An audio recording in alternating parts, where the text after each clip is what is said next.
The story kicks off at Xing Financial, where Chandler, the main character, works. He's furious and asks his boss why he can't put his own name on a project and claim the commission he deserves. The boss coldly replies that anything employees do belongs to the company and the company only listens to him. That answer makes Chandler's blood boil. He storms out of the office muttering that staying here is nothing but a waste of time. Without a second thought, he starts packing his things. Some colleagues try to talk him down. One reminds him that the boss holds all the power. Another asks how he's planning to support his girlfriend and her sick father. Chandler pauses, glancing at a photo of himself and his girlfriend smiling together, but he doesn't change his mind. He explains that since his parents passed away, they left him a house and a car. For now, he'll use the car for taxi work until he finds something better. With no one able to stop him, he heads to the parking lot carrying a box of his belongings. Just as he reaches his car, a message pops up on his phone. It's from his girlfriend. She's breaking up with him to chase her dreams. Shocked, he dials her number, only to hear that the line is unavailable. His chest feels heavy, tears blur his vision, and he questions why life is hitting him so hard. But after a moment, he wipes his face, polishes his car to a shine, and throws himself into taxi driving. His very first ride request comes in right away. The passenger demands he hurry to the pickup point. Chandler speeds over, only to find the rider isn't ready yet. On the call, a woman's voice says she needs 20 more minutes. Irritated, he asks why she even booked the ride if she wasn't ready. She snaps back with a threat that if he cancels, she'll file a complaint. Unbothered, Chandler responds that she can do whatever she wants, he'll cancel it anyway. Sure enough, right after the call ends, a complaint notification hits his phone. Then something strange happens. A girl in a striking Chinese-style dress suddenly appears inside his car out of nowhere. She smiles and says the host has been detected, and that thanks to the bad review, he now qualifies to connect to a system. Chandler is stunned. He's never heard of rewards for complaints. The mysterious girl explains that this system grants rewards whenever he receives bad reviews. After realizing what's on the table, Chandler doesn't hesitate for a moment. He agrees to connect to the system. The mysterious girl suddenly leans in and kissed Chandler, announcing that the connection had been completed. She explained that the system would reward him whenever he received bad reviews, but only from customers who acted strangely or behaved badly. Regular passengers could still leave good ratings. For his very first negative review, the system shocked him with a huge reward, 28% ownership in the all-island hotel group, instantly making him the second largest shareholder. Along with that, he was instructed to attend a dinner at the hotel. Chandler couldn't believe how powerful this system was. It had given him something so valuable right away. Not long after, a new ride request appeared, and to his surprise, it was for the same hotel where he now held shares.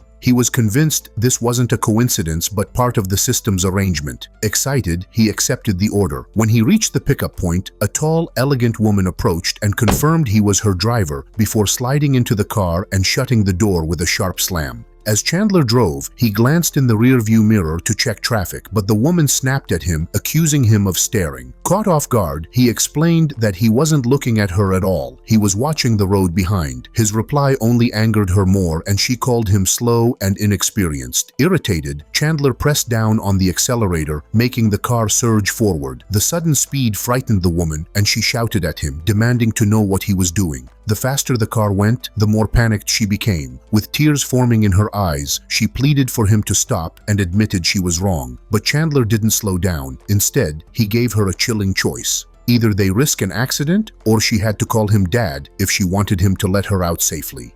Unable to hold back, the frightened girl burst into tears and, stuttering, finally called Chandler Dad. Hearing the words he wanted, Chandler slowed the car down, satisfied with himself. They soon reached the all-island hotel, and he told her she could get out. Shaken, she stepped out of the car, trembling as she threatened to leave him a bad review and even involve the police. At that exact moment, a glowing message appeared before Chandler's eyes, something only he could see. The system congratulated him for completing the mission and offered him ownership of Xing Financial as a reward. This stunned him with joy, because it was the very company where he had once worked under his cruel boss. Now, he would have the power to settle old scores. Feeling triumphant, Chandler walked into the hotel for his appointment regarding the transfer of shares. At the reception desk, he unexpectedly came face to face with the same angry passenger from earlier. Shocked, she accused him of following her. Chandler only smirked, saying that her father had already taken his place here long ago. Ignoring her outrage, he showed the system's message on his phone to the receptionist. She calmly directed him to table number 8 and handed him the share transfer agreement. An employee escorted him through the lobby while the furious passenger glared, silently vowing never to forgive him. At the table, Chandler was served coffee and told his food would arrive shortly. As he sipped, he noticed the same girl sitting nearby, greeting another man warmly. From their manner, he realized she was on a blind date. Before he could think further, the doors opened and 3 people entered the hall. A short, balding man in his 40s, flanked by 2 glamorous women. One of them, a blonde, spotted Chandler and mentioned to her companion that she knew him.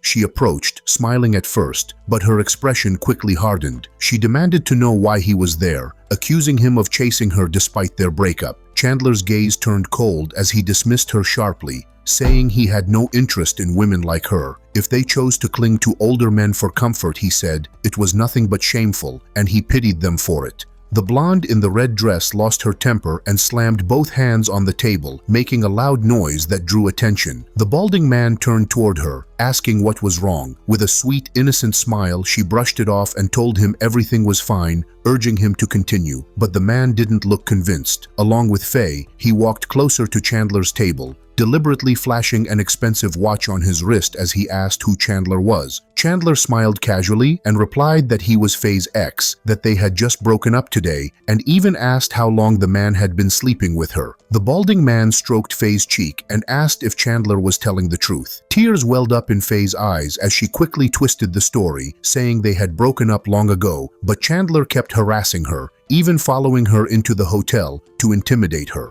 The man gently comforted Faye, telling her not to cry, and promised to take care of the situation. With his hands in his pockets, he stepped up to Chandler and accused him of bothering his girlfriend. He then signaled a waitress to call the hotel manager. Faye leaned closer to Chandler, whispering that he should leave before things got worse. Meanwhile, at the nearby table, the former passenger, the one who had left him a bad review, watched with disbelief, thinking the whole situation had spiraled into madness, and Chandler had no way out now. The man sitting across from her noticed where she was looking and asked if she knew Chandler. She coldly replied that he was just her taxi driver, then began complaining about his behavior, that he almost killed her during the ride, which is why she reported him. Hearing this, the man flew into a rage. He stood up, declaring that he would teach Chandler a lesson. The woman tried to hold him back, but he had already stormed over to Chandler's table. With hate in his eyes, he demanded to know if Chandler had driven the brunette here and harassed her on the way. Chandler, completely calm, admitted it without hesitation and asked what the problem was. The man introduced himself as Louis, explaining he was on a date with the brunette. He warned Chandler that if he didn't apologize, he'd throw him out of the hotel. Unfazed, Chandler kept sipping his coffee and asked Louis who his father was. Louis puffed up with pride, saying his father was the chairman of an investment group and planned to invest heavily in the All-Island Hotel. He added that if he wanted, he could have Chandler blacklisted. Chandler smirked, leaned back in his chair, and replied coolly, "All right then, let's see if you can actually do it." Chandler stayed calm, smiling as the tension around him grew. The hotel manager rushed over, clearly sensing trouble.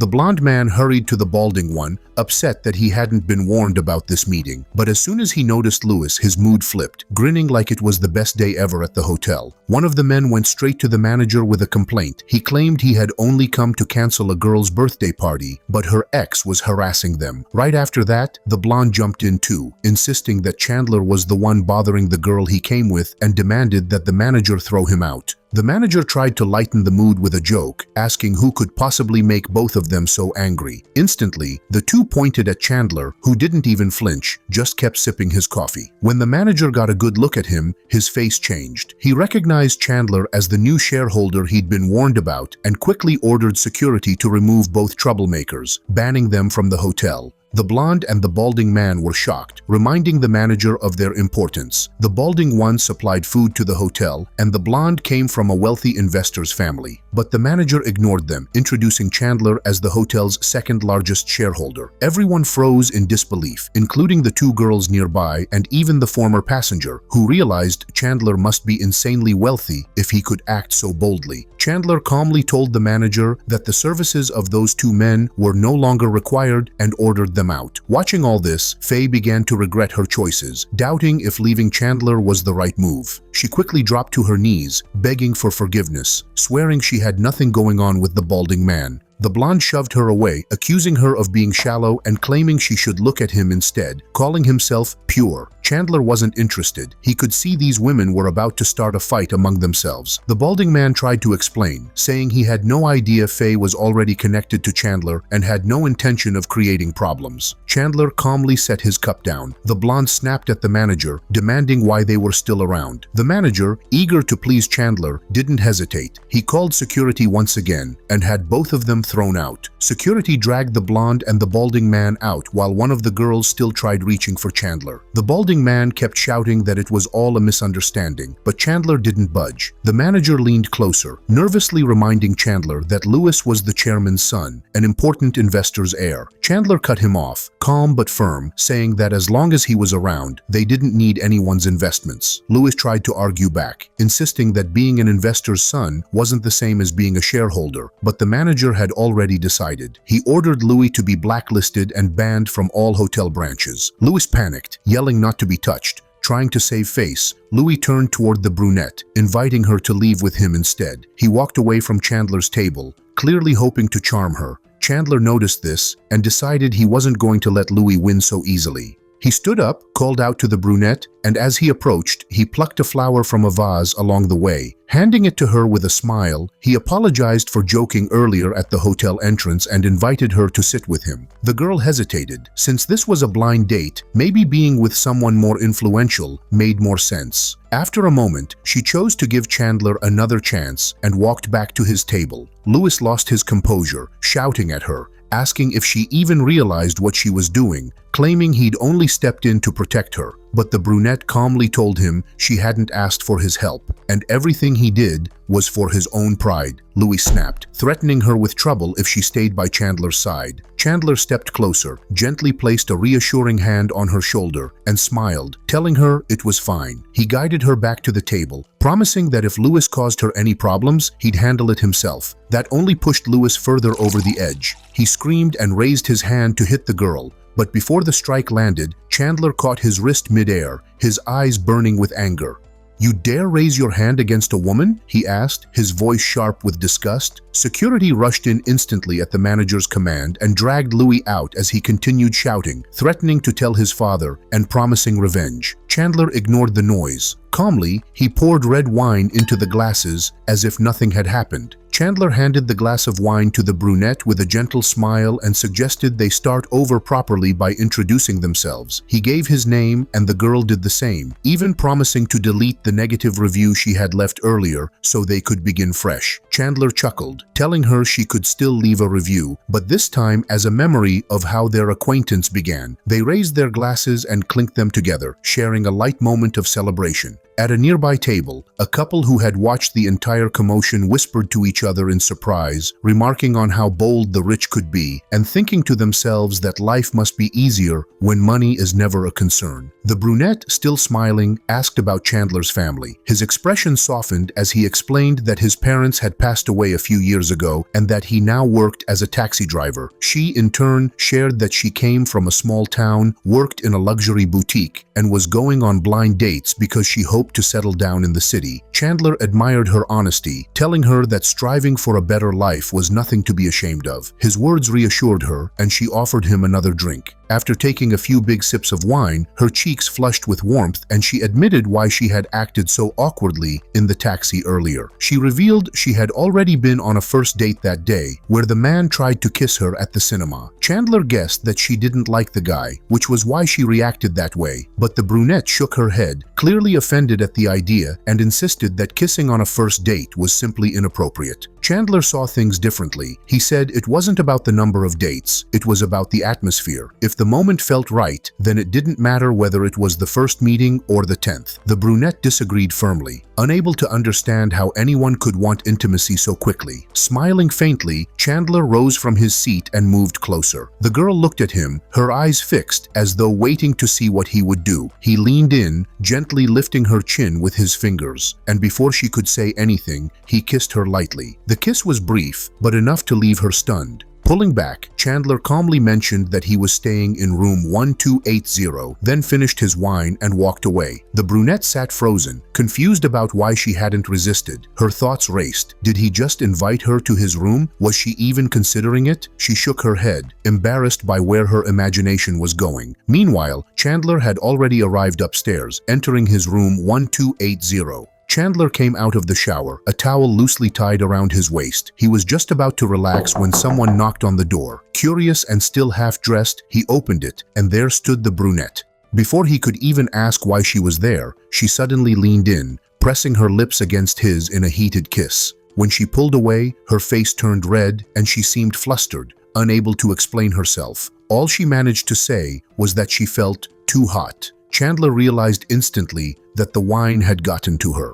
Still, the girl's hand slid over his chest, tracing his muscles as if she couldn't stop herself. Chandler gently lifted her into his arms, carrying her inside while warning her softly not to regret this later. Kicking the door open with his foot, he laid her down on the bed. Their lips met again, and she clung to his neck, unable to resist. Soon, the room was filled with warmth as the two held each other closely beneath a loosely thrown blanket. The next morning, at the same hotel, Chandler woke to find the bed empty. She had left without saying a word. As he stretched and rubbed his eyes, he noticed something on the sheets, a faint red mark that made him freeze for a moment. He glanced at the nightstand, where a note and an envelope with money had been left. In the note, she wrote that she would return next month, once she got paid, to see him again. Until then, she asked him to rest well and keep his strength. Chandler read it with a faint smile, murmuring to himself that this girl was far more unusual than she seemed. Later that day, he arrived at the Xing Financial Building, which he had received as part of the settlement after the first bad review. Introducing himself to the man at the entrance, he explained that he had come to collect his belongings. The office manager eagerly shook his hand, introducing himself politely and promising to prepare everything right away. Meanwhile, two employees nearby whispered to each other in surprise, stunned at how young their new boss was, and wondered what changes he might bring with him. The manager handed Chandler a yellow folder, saying all the necessary documents were inside and suggesting he check them. Chandler didn't bother, replying that he trusted the manager completely and would rely on him for help in running the company. The manager was flattered by this show of confidence and immediately called over two nearby employees, both young women, who bowed politely and greeted Chandler as their new boss. Chandler smiled and told everyone to get back to work. He then turned to the manager and asked about the tenants renting the 15th floor. The manager pulled up the details on his computer and explained that the lease there was about to expire at the end of the month. Chandler suggested they go check things out in person. The two of them took the elevator upstairs, but halfway through, the manager received a phone call from other tenants. Chandler waved him off, saying he'd go ahead and take a look himself while the manager dealt with the call. When Chandler reached the 15th floor, he spotted a gray plaque on the door with the company's name, Xing's old firm. Walking in, instead of greeting anyone, he casually said, "Well, looks like everything's still in place," shocking his former colleagues with his sudden appearance. One of them, a bespectacled employee, nervously approached and suggested Chandler try speaking with the boss and manager, maybe even ask for his old job back. Chandler brushed it off and raised his voice, demanding that the boss stop hiding and come out. A bald man finally emerged, irritated by the shouting, and mocked Chandler for disturbing the office. Chandler smirked and shot back, saying he thought the man would be too afraid to show his face. Then, straight to the point, he demanded his commission. The boss smirked and laid down his offer, $10,000 stretched across 10 months, but only if Chandler secured one deal per month. Chandler flatly refused, reminding him that the real agreement was 20% of profits for successful case handling. The bald boss laughed, asking where the proof of such a deal was, and added that if they were talking about agreements, he could just as easily claim Chandler had promised to work for free. Chandler turned toward the employees and asked if anyone had heard that commission agreement. The bald man glared at his staff, demanding the same. One employee quickly said he hadn't heard anything like that, suggesting Chandler must have misunderstood. Chandler stared in disbelief at their silence, pointing out that if the boss could cheat him so easily, the same thing could happen to any of them. Still, the atmosphere in the room was heavy. One of Chandler's old colleagues nervously advised him to just apologize and get his job back before things got worse. Even the bald boss, who had mocked him before, now softened his tone, saying Chandler was talented and should consider returning. As he prepared to head downstairs to discuss rent, the bald man sighed dramatically, complaining about how difficult it was to manage all his employees. Another worker chimed in,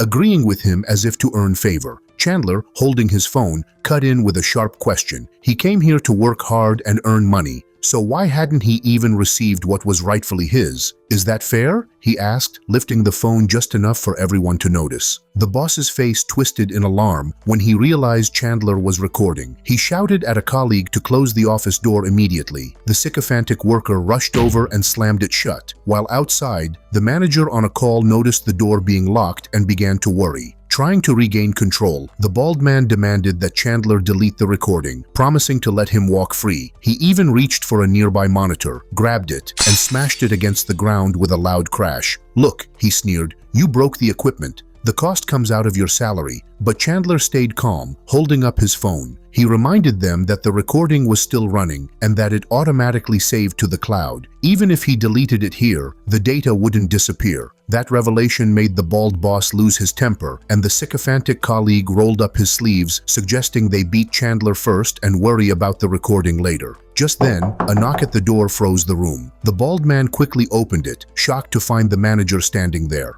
"Why are you here? I was going to meet you downstairs," he stammered. The manager didn't answer directly. Instead, he asked why the door was locked during working hours and said he was here for Mr. Yang. The bald boss frowned in confusion, demanding to know which Mr. Yang he meant. The manager pointed at Chandler, replying firmly that he was Mr. Yang, the new owner. The entire office went silent. The bald man's face drained of color, unable to process what he'd just heard. The manager hurried over to Chandler, worried something might have happened, apologizing that he should never have left him alone. Chandler reassured him, saying his timing was perfect. Still in disbelief, the bald man stammered, asking how Chandler could possibly be the new boss. The manager calmly explained that Chandler had bought the entire building for $2 billion. The staff gasped, unable to believe it. Whispers spread. Why would someone this wealthy have worked here before? Where did he get the money? Why buy this building of all places? The sycophantic colleague, still suspicious, turned back to the manager, nervously asking if he was absolutely sure about this, hoping it was all some mistake. The manager snapped at the sycophantic colleague, furious that anyone could doubt who was really in charge. The bald boss's attitude shifted instantly. He forced a smile, reached for Chandler's hand, and admitted his mistake. He even said he was ready to be punished and quickly tried to smooth things over by offering to double Chandler's salary if they could just forget the whole matter.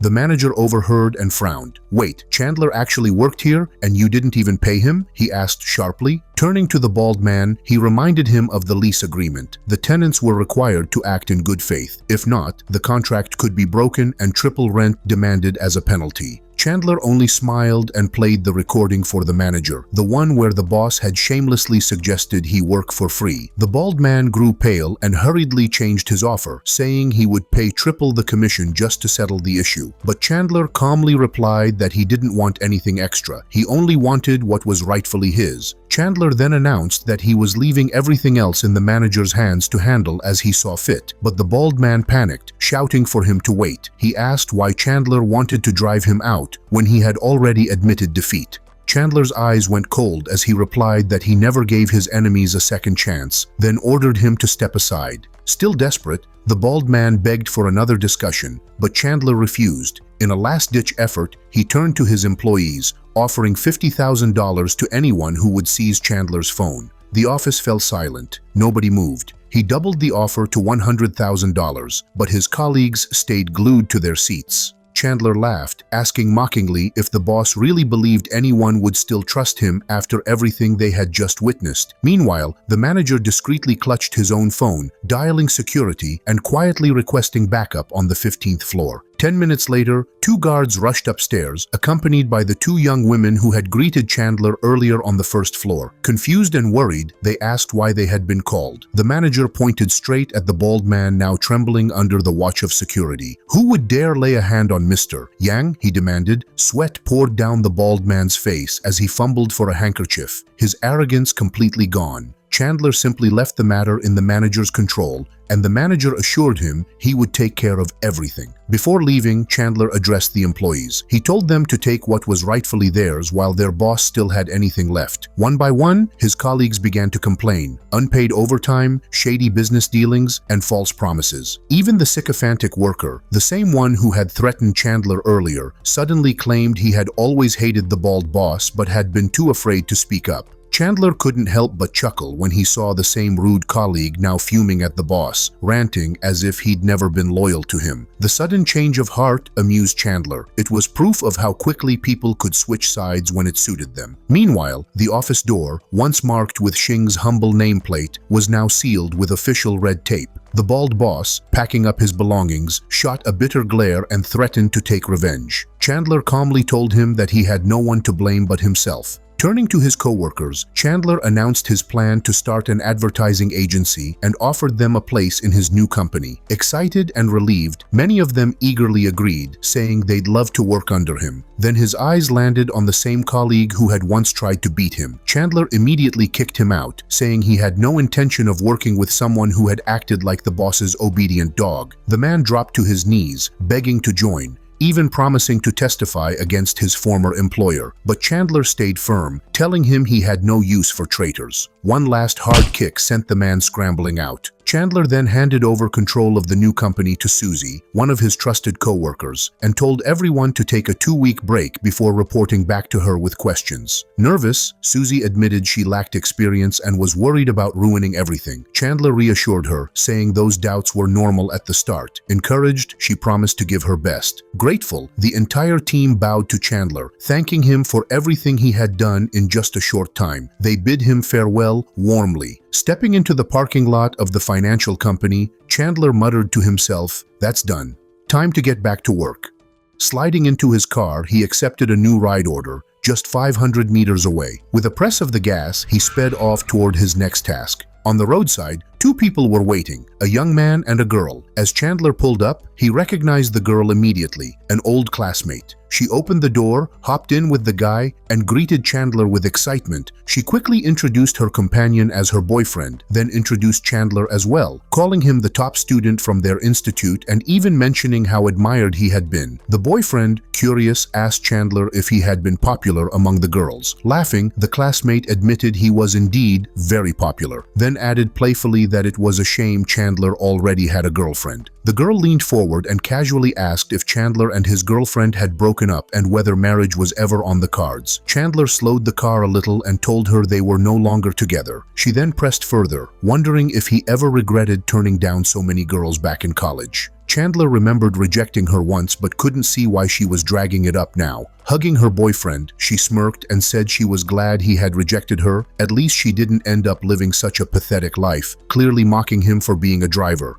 Her boyfriend jumped in, saying Chandler hadn't just turned her down, but had insulted her too. Chandler calmly replied that he didn't even remember what he said back then, and if it came off as rude, he was sorry. Putting a hand on Chandler's shoulder, the guy tried to sound generous, suggesting he quit driving and join his company instead. The girl's eyes lit up at the thought, proudly mentioning that her boyfriend worked in an advertising agency, but Chandler brushed it off right away, rolling down the window and saying he actually enjoyed driving. Annoyed, the girl snapped at him to close the window and turn on the air conditioning since it was too hot. Chandler refused, saying the ride request hadn't included that feature and joking that she could either say something nice to him or figure it out herself. The boyfriend instantly lost his temper, shouting that if it wasn't for his girlfriend, he wouldn't be treating Chandler so politely. He demanded the AC be turned on immediately. The girl tried to calm him, worried he'd distract the driver and cause an accident. She then tried a softer approach, reminding Chandler that they were old friends and promising she wouldn't leave a bad review if he just closed the window and switched on the AC. Chandler didn't flinch, telling her a bad review didn't scare him. That was the last straw for the boyfriend. He screamed at Chandler to stop the car right away.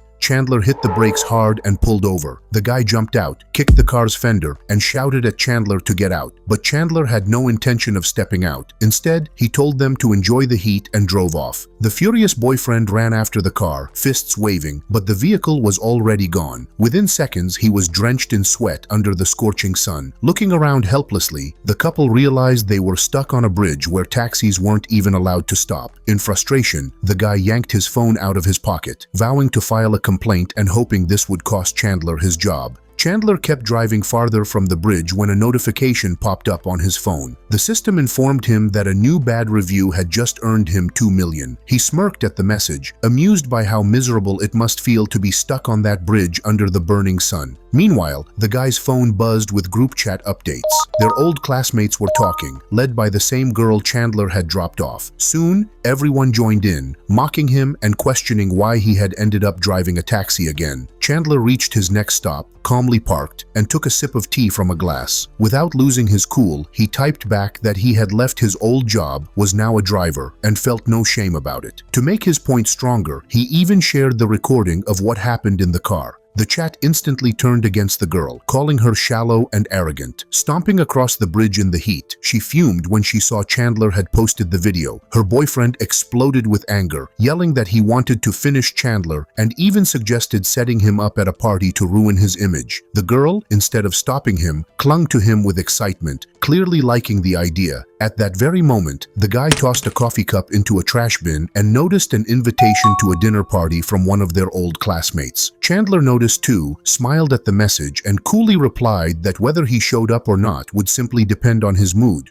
The sun was merciless, and Chandler pictured the spoiled couple walking across that bridge in such brutal heat. Then the weather flipped, dark clouds rolled in, and heavy rain began pouring down. Still, Chandler continued his work as usual. When he reached his next passenger's location, he called her. She immediately complained about how she was supposed to reach the car in such a downpour. Chandler told her to wait where she was, grabbed the umbrella he always kept in the car, and ran toward her. When he asked if she was his passenger, the girl complained there was too much water on the ground and she couldn't possibly walk through it. Chandler, unfazed, replied that carrying people wasn't part of his service. She pointed at her expensive shoes, saying they couldn't get wet, and added that plenty of guys would happily carry her in their arms. Chandler didn't flinch. He just handed her the umbrella and told her to walk to the car herself. Annoyed, she yanked the umbrella from his hands and called him an idiot. Only then did she make her way to the car on her own. Once inside, dripping with attitude, she immediately threatened him with yet another bad review.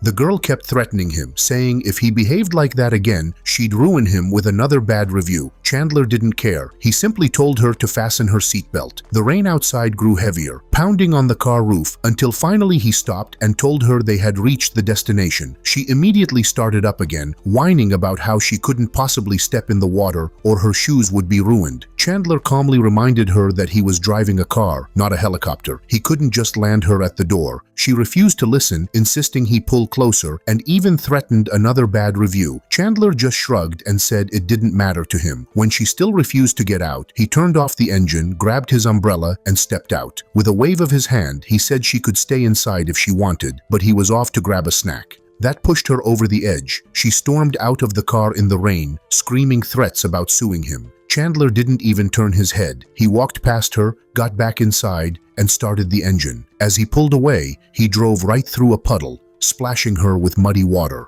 Chuckling to himself, he thought how the world would always be full of people like her. He reached over for his thermal mug, only to realize it was empty, no tea left. Just then, a mysterious girl in a Chinese dress appeared inside the car. She announced that because of the latest bad review, the system was rewarding him with tea from the legendary mother tree. Chandler, both amused and impressed, tilted her chin and asked why there was so little, just 50 grams. She explained it was so rare and expensive that even money couldn't buy it. He stepped out, opened the trunk, and saw the package of tea, worth $10,000 for just a small box. The aroma alone was incredible. Since he had 50 of them, he decided to brew some right away. While enjoying the rich taste, another message flashed. Yet another bad review had been left, and the system was now rewarding him with a villa, complete with documents that would be delivered soon. Chandler calculated quickly. The villa was worth over $500,000. Curious, he wondered who had left that review, sipping his tea with satisfaction. Once finished, he put the mug back down, but before he could even start the car again, a stunning red-haired girl in a short dress appeared in front of him. Without hesitation, she jumped into the passenger seat. Confused, Chandler asked what she was doing. The girl didn't answer directly. She just pulled out a thick wad of cash and said she was ready to pay. The guy explained to her that booking a ride online isn't the same as just hopping into a random car. She got frustrated and told him to just drive already because she wanted to ride in this car today. While they were arguing, a man in shorts walked up, started banging on the window, and demanded that the door be opened. The girl panicked and warned that if he let the guy in, she would fight back viciously. Chandler asked if she knew him, but she denied it. When Chandler questioned the stranger, the man angrily shouted that she was his girlfriend, so of course they knew each other. The girl immediately denied it again, saying this was actually their first meeting and that she was here on a blind date. The man on the street yelled that she was lying, claiming her family owed him money and she had to repay it. The girl whispered to Chandler that if he handed her over, he'd basically be helping a criminal. The guy outside screamed that this wasn't Chandler's problem and demanded he open the door. Chandler calmly told the girl she should just call the police because he didn't want to get mixed up in their mess. Instead of listening, she lashed out at Chandler, insulting him and calling him useless. Irritated, Chandler replied that it was her father's issue and he wasn't going to fix it. At most, he'd call the cops. Things got worse when the man outside kicked the car, yanking the handle and shouting for the girl to get out. She tried to push him away, begging Chandler to save her, but he stayed firm, insisting the only solution was to involve the police. The girl argued that even if the police came, her family couldn't repay the debt. Suddenly, the man reached through the window, grabbed her hair, and tried dragging her out. While pulling at her, he taunted Chandler, suggesting they drive out of town, and even made disgusting offers about the girl. That was the last straw. Chandler quickly started the engine. The man threatened him, shouting that no matter where they went, he would hunt them down because he was someone important. Chandler pressed the accelerator, saying he didn't care who the man was. The car sped off while the stranger ran after them, cursing furiously before returning to his own vehicle, clearly planning revenge. As they drove away, the girl wouldn't stop thanking Chandler for helping her, but he made it clear he wasn't interested in her and planned to drop her nearby so she could book a proper taxi. Just when things seemed to calm down, a black car suddenly swerved in front of them, blocking the road. The man in the black car blocked their way and shouted that he'd kill Chandler if he didn't stop. The girl froze in fear, knowing that if he managed to catch her, it would be over for her. Chandler tightened his grip on the steering wheel, swerving to dodge the car and escape the chase. The black car kept coming after them but soon lost control, flipping over on the road. Seeing this, the girl burst out laughing, relieved that the pursuer had crashed. Chandler pulled the car over and firmly told her to get out immediately. Instead of leaving, she fixed her bright red hair and slyly suggested that if Chandler took her home, she would reward him. That crossed the line. Chandler's face hardened, and he angrily repeated that she should get out of the car. She cursed at him, calling him a coward and a bastard before finally stepping out. She continued yelling insults as Chandler drove away, not heading to work, but instead toward his new villa. When he arrived, a man greeted him, handed over documents, and offered to park his car before showing him the property. Chandler followed him inside and instantly liked the villa, already imagining moving his things there. Just then, his phone rang. It was the All-Island Hotel, inviting him for a meeting at 3 in the afternoon. Later, Chandler walked into the hotel, apologizing for being late. He introduced himself politely and thanked them for the opportunity. One of the men guided him to his seat, remarking that it was surprising to see someone so young becoming a shareholder. Chandler was then introduced to Vince, the chairman of All-Island Hotel, a man with a distinct mustache, and to Gene, an investor representing the Sky Company. The meeting was focused on discussing Chandler's investment. Chandler asked why Sky Company's investment was even necessary. The conversation quickly shifted to an incident between Chandler and Gene's son. Vince tried to smooth things over, asking if Chandler wasn't too offended by the boy's behavior. Chandler made it clear he was angry, saying Gene's son had insulted him badly and he wasn't going to forgive so easily. Vince suggested that Gene's son should apologize and step back for the sake of their business relationship. Gene, however, didn't understand why his son should apologize when he was only defending a girl. Chandler grew impatient and asked if there was anything else on the agenda besides Sky Company's involvement. When told no, he stood up and declared that he did not support Sky's investment in All-Island Hotel. Chandler stood up, saying he had other work to handle, and walked straight out of the office without paying attention to anyone stopping him. Gene was furious. He had come prepared to invest money, yet instead of being appreciated, he felt insulted. Vince tried to calm him down, promising he'd talk to Chandler later and try to fix things. Still, Vince insisted that Gene's son should apologize, and Gene reluctantly agreed to speak with his son about it. Down in the parking lot, Chandler approached his car and switched off the alarm, Just then, a familiar voice called out from behind him, "Finally found you." Turning around, Chandler saw the same man who had chased him earlier, this time with a group of shady-looking guys at his side. Shocked, Chandler asked how he managed to track him down. The man smirked and reminded him of his promise that no matter where Chandler went, he would find him for taking the girl away. Cracking his knuckles, Chandler asked if the man really intended to fight him. Instead, the guy lifted a bat and sneered that he wasn't going to attack Chandler directly, but would destroy his car. Immediately, the group started smashing the vehicle with iron rods, breaking windows and denting the body. Calmly, Chandler pulled out his phone and began recording the chaos. The man with the bat laughed, saying he could easily pay for the damage but wanted Chandler to lose the one thing he relied on. At that moment, a red sports car screeched to a stop nearby. Out stepped the fiery-haired girl Chandler had rescued earlier. She shouted at the man, asking if he had lost his mind, confused about why he was destroying the car when she had promised to stay with him that evening. The man snarled that he wasn't after her loyalty anymore. He just wanted to ruin Chandler's mood because his heart had been broken. Then, in anger, he accused her of falling for the taxi driver and even threatened to kill her later that night. The girl snapped back, saying she only dealt with him out of obligation and that under normal circumstances, she wouldn't have given him a second glance. Suddenly, Louis appeared in the parking lot, rubbing his bruised cheek, and asked what was going on. Curious, Chandler walked over to him. Louis explained that the matter had forced him to apologize to Chandler. To Louis' surprise, Chandler broke into a smile and hugged him. Chandler then asked if Louis' family was wealthy, and Louis casually confirmed it. Pointing at the man with the bat, Chandler asked if Louis knew him. Louis revealed that his family had invested in several of that man's businesses. Hearing this, Chandler smirked and said he'd be willing to forgive Louis, but only if Louis did something for him. Louis looked at Chandler in confusion and asked what exactly he wanted from him. Chandler calmly proposed a deal. If Louis agreed to lend money to the girl's family, then he would allow Louis to invest in All Island. Louis was taken aback and questioned why Chandler didn't just lend the money himself since he clearly had plenty of capital. Chandler simply pointed at his wrecked car and reminded him that he was still working as a taxi driver. Louis' eyes widened as if he had just uncovered some secret, suggesting that Chandler might actually belong to a hidden powerful family. Chandler quickly dismissed the thought, asking him not to mention it again. Eventually, Louis gave in and said that someone from the girl's family could come to him the next day to collect the money. Chandler then walked over to the girl and relayed Louis' words, telling her this would help her family's situation. Overjoyed, she leapt onto him, wrapping her long legs around him in excitement. The man with the bat stood there, stunned, and demanded to know why Louis' family was helping her. Louis shrugged and explained that Chandler was the second shareholder of All Island, so he had no choice. Hearing this, the man was struck with disbelief. Louis leaned toward him and whispered if he still hadn't realized what was going on. The gang members who had been smashing Chandler's car immediately dropped their bats, sensing that they had been messing with someone dangerous. Some even turned on the man who brought them, furious that he had dragged them into this mess, making them break a car that could now land them in serious trouble.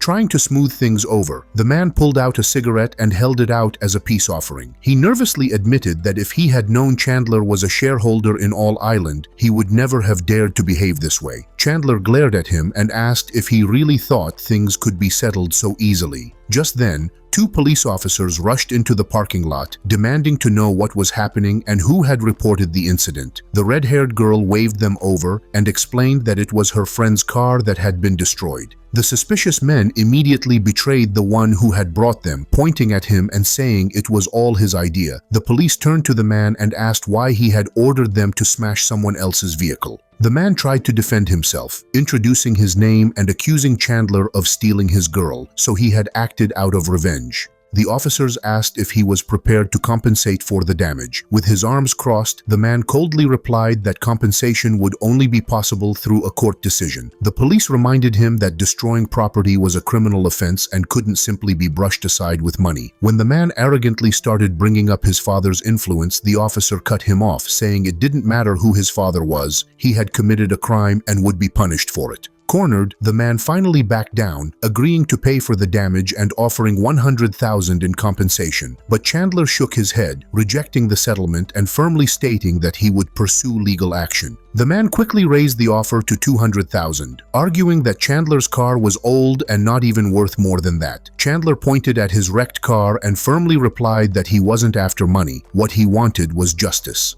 The guy just smirked, saying he didn't care about a criminal record since his wealthy family made sure he never had to work anyway. The police officers had heard enough. They asked the man to come with them to the station, and the whole group ended up there. Chandler was brought into a negotiation room where the man's father was waiting. The officer introduced him, and the father immediately tried to take control, saying Chandler was only demanding too much. Chandler couldn't help but laugh, noticing how alike the father and son were, and repeated that he would be taking the matter to court. Trying to settle, the father offered $500,000 as compensation. Chandler's patience started to wear thin. Again, he explained this wasn't about money. The man raised the offer to $1 million, adding that if it weren't for the company's current troubles, they would have handled him differently. Chandler turned to the officer and asked to leave, requesting the paperwork to formally reject mediation. The father tried stopping him, pleading not to ruin his son's future and offering to meet again later. But Chandler ignored the pleas, grabbed the papers, and asked bluntly if the man was done talking nonsense.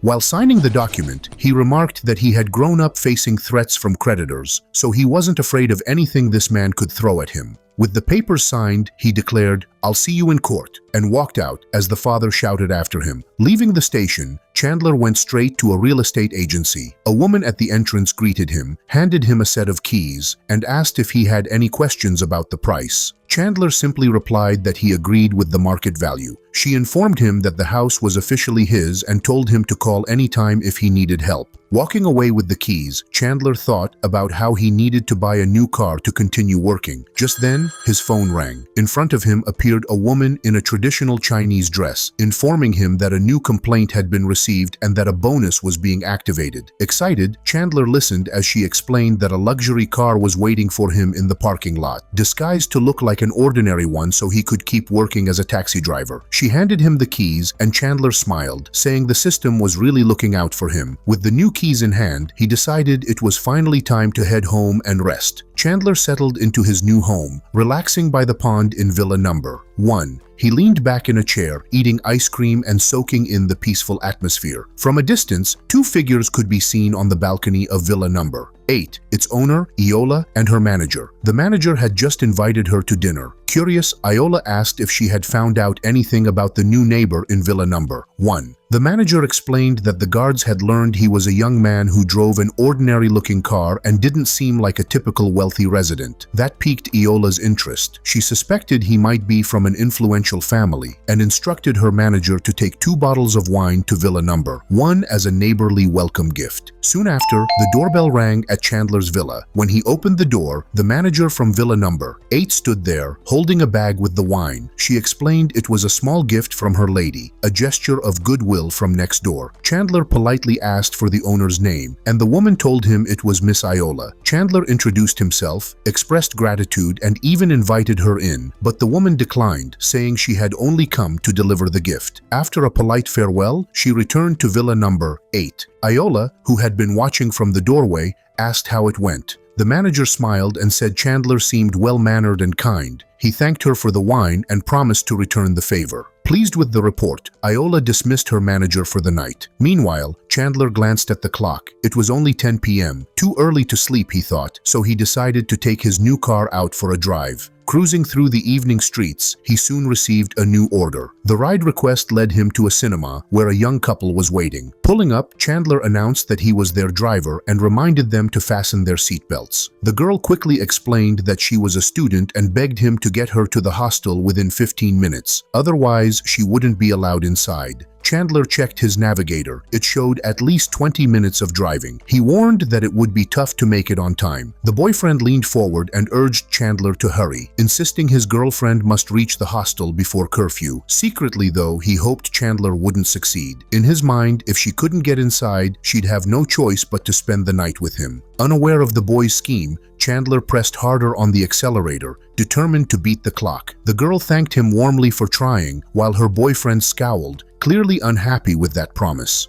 The boy then muttered that if Chandler failed to make it in time, not only would they refuse to pay, but Chandler would also be responsible for driving them back. The girl looked confused and asked why her boyfriend had said such a thing. He leaned closer and whispered that he only said it to scare the driver into going faster. Chandler overheard and calmly reassured her that since he had promised, he would definitely make sure she got back on time. He even mentioned that he had once studied at the same institute and knew a shortcut. The girl's eyes lit up. Delighted to hear they shared the same background, she started asking him questions about his studies and his name. Chandler introduced himself just as the navigation system announced they had gone off the usual route.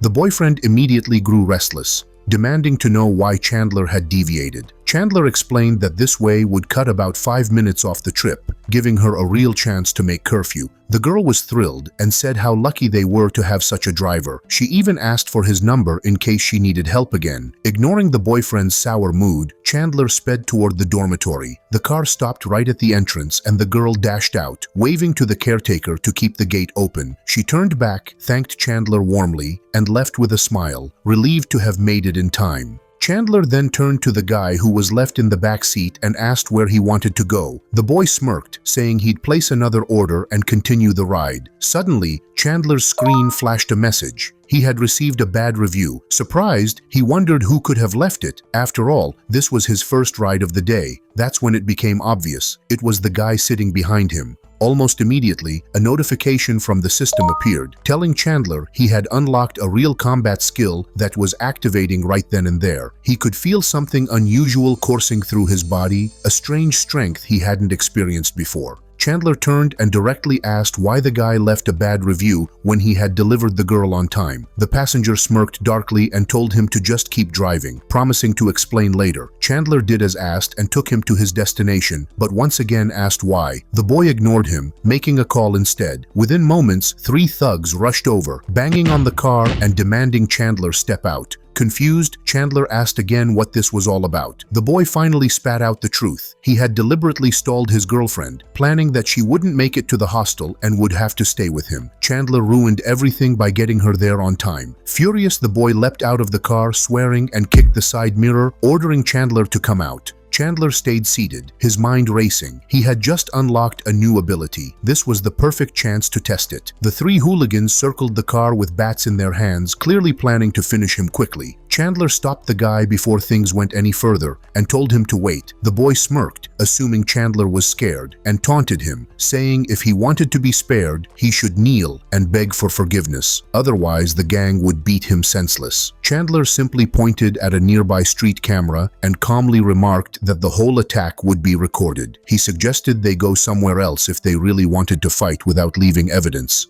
The thug holding the bat burst out laughing, convinced Chandler had given in. As they started moving, Chandler walked ahead, quietly rubbing his fists, while the group of hooligans followed. But out of nowhere, he spun around. Within seconds, the quiet residential street echoed only with the groans of beaten thugs. Not a single scratch was on Chandler, while the whole gang lay sprawled on the ground. One of the injured hooligans angrily turned to the boy who had called them in the first place, blaming him for what had happened and demanding he pay their medical expenses. The boy nervously admitted that Chandler was far stronger than he ever imagined and tried to excuse himself by saying he didn't know about Chandler's strength. Just then, a car pulled up. Chandler stepped closer to the boy who had started it all. Terrified, the guy began begging for mercy, promising not to provoke him again. Chandler didn't raise a hand against him. Instead, he grabbed him by the chest, looked him in the eye, and shouted that he owed him a new car. The boy instantly agreed without protest. As Chandler left, his phone rang. It was the girl he had dropped at the hostel. She asked if her boyfriend had reached home safely. Chandler bluntly told her that the same guy had actually called a gang to beat him up and suggested she break up with him. Meanwhile, the beaten boyfriend staggered down the street, fuming. His phone rang again. It was the girl, screaming at him, demanding to know why he had tried to attack the driver. He shouted back in frustration, saying he was furious because she had been flirting with Chandler right in front of him. The girl snapped and yelled that he was insane. Before she could say more, the boy hung up, cursing under his breath. Fueled by anger, he decided to file an official complaint against Chandler, hoping to take revenge. But this backfired. The system notified Chandler that thanks to the complaint, he had earned another reward that would strengthen his body even further. Excited, Chandler went back home, lay down on his bed, and asked the system to start the enhancement. The process began immediately. A surge of overwhelming power filled every part of his body. Within seconds, it was complete. The system reported that, aside from external conditions, Chandler had now become the strongest person in the world. With a satisfied smile, he embraced his new strength. Chandler suddenly noticed a strange smell in his house. He quickly realized it was part of the legendary process of clearing meridians. The next morning, he went jogging around Villa Number 1 and ran into a girl. Guessing it was Iola, he greeted her politely. She immediately figured out that he was the owner of the villa. They shook hands and Chandler thanked her for the thoughtful gift he had received, saying he really liked it. Wishing her luck with training, he took his leave. Watching him jog away, Iola thought he looked like someone who could easily fit the role of a son from a powerful family. Meanwhile, Chandler was thinking about what gift he could give her in return. An idea struck him. He decided to share some of his rare tea. Later, at Villa Number 8, Chandler rang the bell. The manager welcomed him inside. Chandler handed over a bag and explained that he wanted to share some tea. The manager was surprised by such a gesture. At that moment, a girl appeared upstairs, drying her hair, and casually offered to pour Chandler some wine. He greeted her, but the manager mentioned that Chandler had brought tea and suggested preparing it instead. The girl liked the idea and said they should boil water. Smiling, Chandler passed the package to the manager, but explained he couldn't stay because he had to pick up his car. Iola hurried downstairs and asked what Chandler did for a living. He simply replied that he worked as a taxi driver. Before she could ask anything else, he excused himself and left. Hearing this, Iola began doubting whether he was truly wealthy. After all, why would the owner of Villa Number 1 work as a taxi driver? Curious, the manager opened the tea bag and asked Iola what kind of tea it might be. She admitted she didn't know and suggested taking it to an old friend who was knowledgeable about teas. The manager agreed and went to find out more. Iola, still puzzled, wondered how a taxi driver could afford such a luxurious villa. Meanwhile, Chandler drove his new car to pick up his next customer. To his surprise, it turned out to be the red-haired beauty he had saved earlier. He smiled and asked if she had ordered a taxi. The girl got in, clearly confused about why he had chosen such a simple car instead of something flashy. Sitting in the front seat, she teasingly said he should have bought a sports car instead. Crossing her legs, she playfully asked if he thought they looked even more attractive now. Chandler smirked and replied that if she stayed quiet, she would score 99 points, but the moment she started talking, that score dropped to 59. The girl blinked in surprise at his blunt answer, while Chandler smoothly changed the subject and reminded her to buckle her seatbelt. As they drove, she casually invited him to lunch at a restaurant, but he turned her down, saying he needed to go pick up his car first. Chandler joked that the girl was obviously trying to get him drunk so she could drag him to a hotel afterward. The girl didn't even deny it, but Chandler stayed firm, saying he wasn't interested in dinner. Offended, she demanded how he could possibly reject someone as beautiful and clever as her. Then, suspiciously, she started wondering if he might not even like women at all. Chandler calmly hit the brakes, announced that they had reached their destination, and told her to get out if she had nothing else to say. Frustrated, she stepped out of the car, convinced that he must be gay since he didn't show any interest in her. Not long after, Chandler picked up another order. He arrived at the spot and noticed a man arguing aggressively with a frightened girl. Chandler let them know he was there, and the girl quickly waved at him for help. The man, however, refused to let her go. He demanded payment, accusing her of knocking over some bicycles that had damaged a parked car. The girl refused, insisting it wasn't her fault. Chandler stepped in and pointed toward the street camera, suggesting they could check the footage to see what really happened. The girl brightened at the idea, relieved that the truth could come out. The man, though, didn't like it. He sneered at Chandler, noticing his temporary license plates, and threatened to smash the car if Chandler kept interfering. That's when Chandler realized the guy was just trying to extort money from the girl. Chandler told him off, saying such bullies shouldn't pick on women. The man snapped back, asking what any of this had to do with Chandler. He calmly explained that the girl had ordered a taxi, and the man was wasting their time. Once again, Chandler offered to settle it by watching the surveillance video. The man's face twisted with anger as he suddenly pulled out a bat, warning Chandler that he wasn't joking. Chandler simply pointed to his car and told him to go ahead, if he could actually afford the repairs afterward. The man laughed arrogantly, bragging that he could buy several cars like that without a problem. Rolling up his sleeves, he looked ready for a fight. The frightened girl begged Chandler not to get involved, but Chandler gently took her hand and told her not to stop him. Pulling her close, he said he had dealt with guys like this before and knew exactly what to do. The girl flushed red in embarrassment, apologizing for dragging him into trouble. Chandler just smiled at her reassuringly, then turned his attention back to the man. With a wide grin, he told her not to worry. The thug raised the bat and swore that if he didn't smash the car, he'd lose face. But then, just as he was about to strike, his expression suddenly froze as if he'd seen something unexpected. The man suddenly froze when he realized the car Chandler was driving was insanely expensive, way out of his league. There was no way he could ever afford to pay for the damage if he smashed it. Chandler, annoyed, asked him why he had stopped and sarcastically told him to go ahead. But the man quickly dropped the bat, forced an awkward smile, and said Chandler had misunderstood him. He then changed his story, claiming the wind must have knocked the bicycles over and that the whole thing was just a misunderstanding. Chandler didn't quite get it. Moments ago, this guy was full of threats, ready to brag forever about wrecking his car, and now suddenly, he was apologizing. The man admitted fault and told them they should go about their business without wasting more time. Chandler walked the girl back to his car and asked her to get in. She thanked him sincerely, but he brushed it off, saying if she hadn't booked a ride, he wouldn't have been there to help in the first place. She couldn't figure out why the thug had switched attitudes so quickly, and honestly, Chandler had no idea either. He just chalked it up to a sudden mood swing. When they reached her destination, Chandler told her they had arrived. She introduced herself as Juno and asked if he'd like to join her and her friend for dinner. He politely declined, saying he'd rather keep things simple.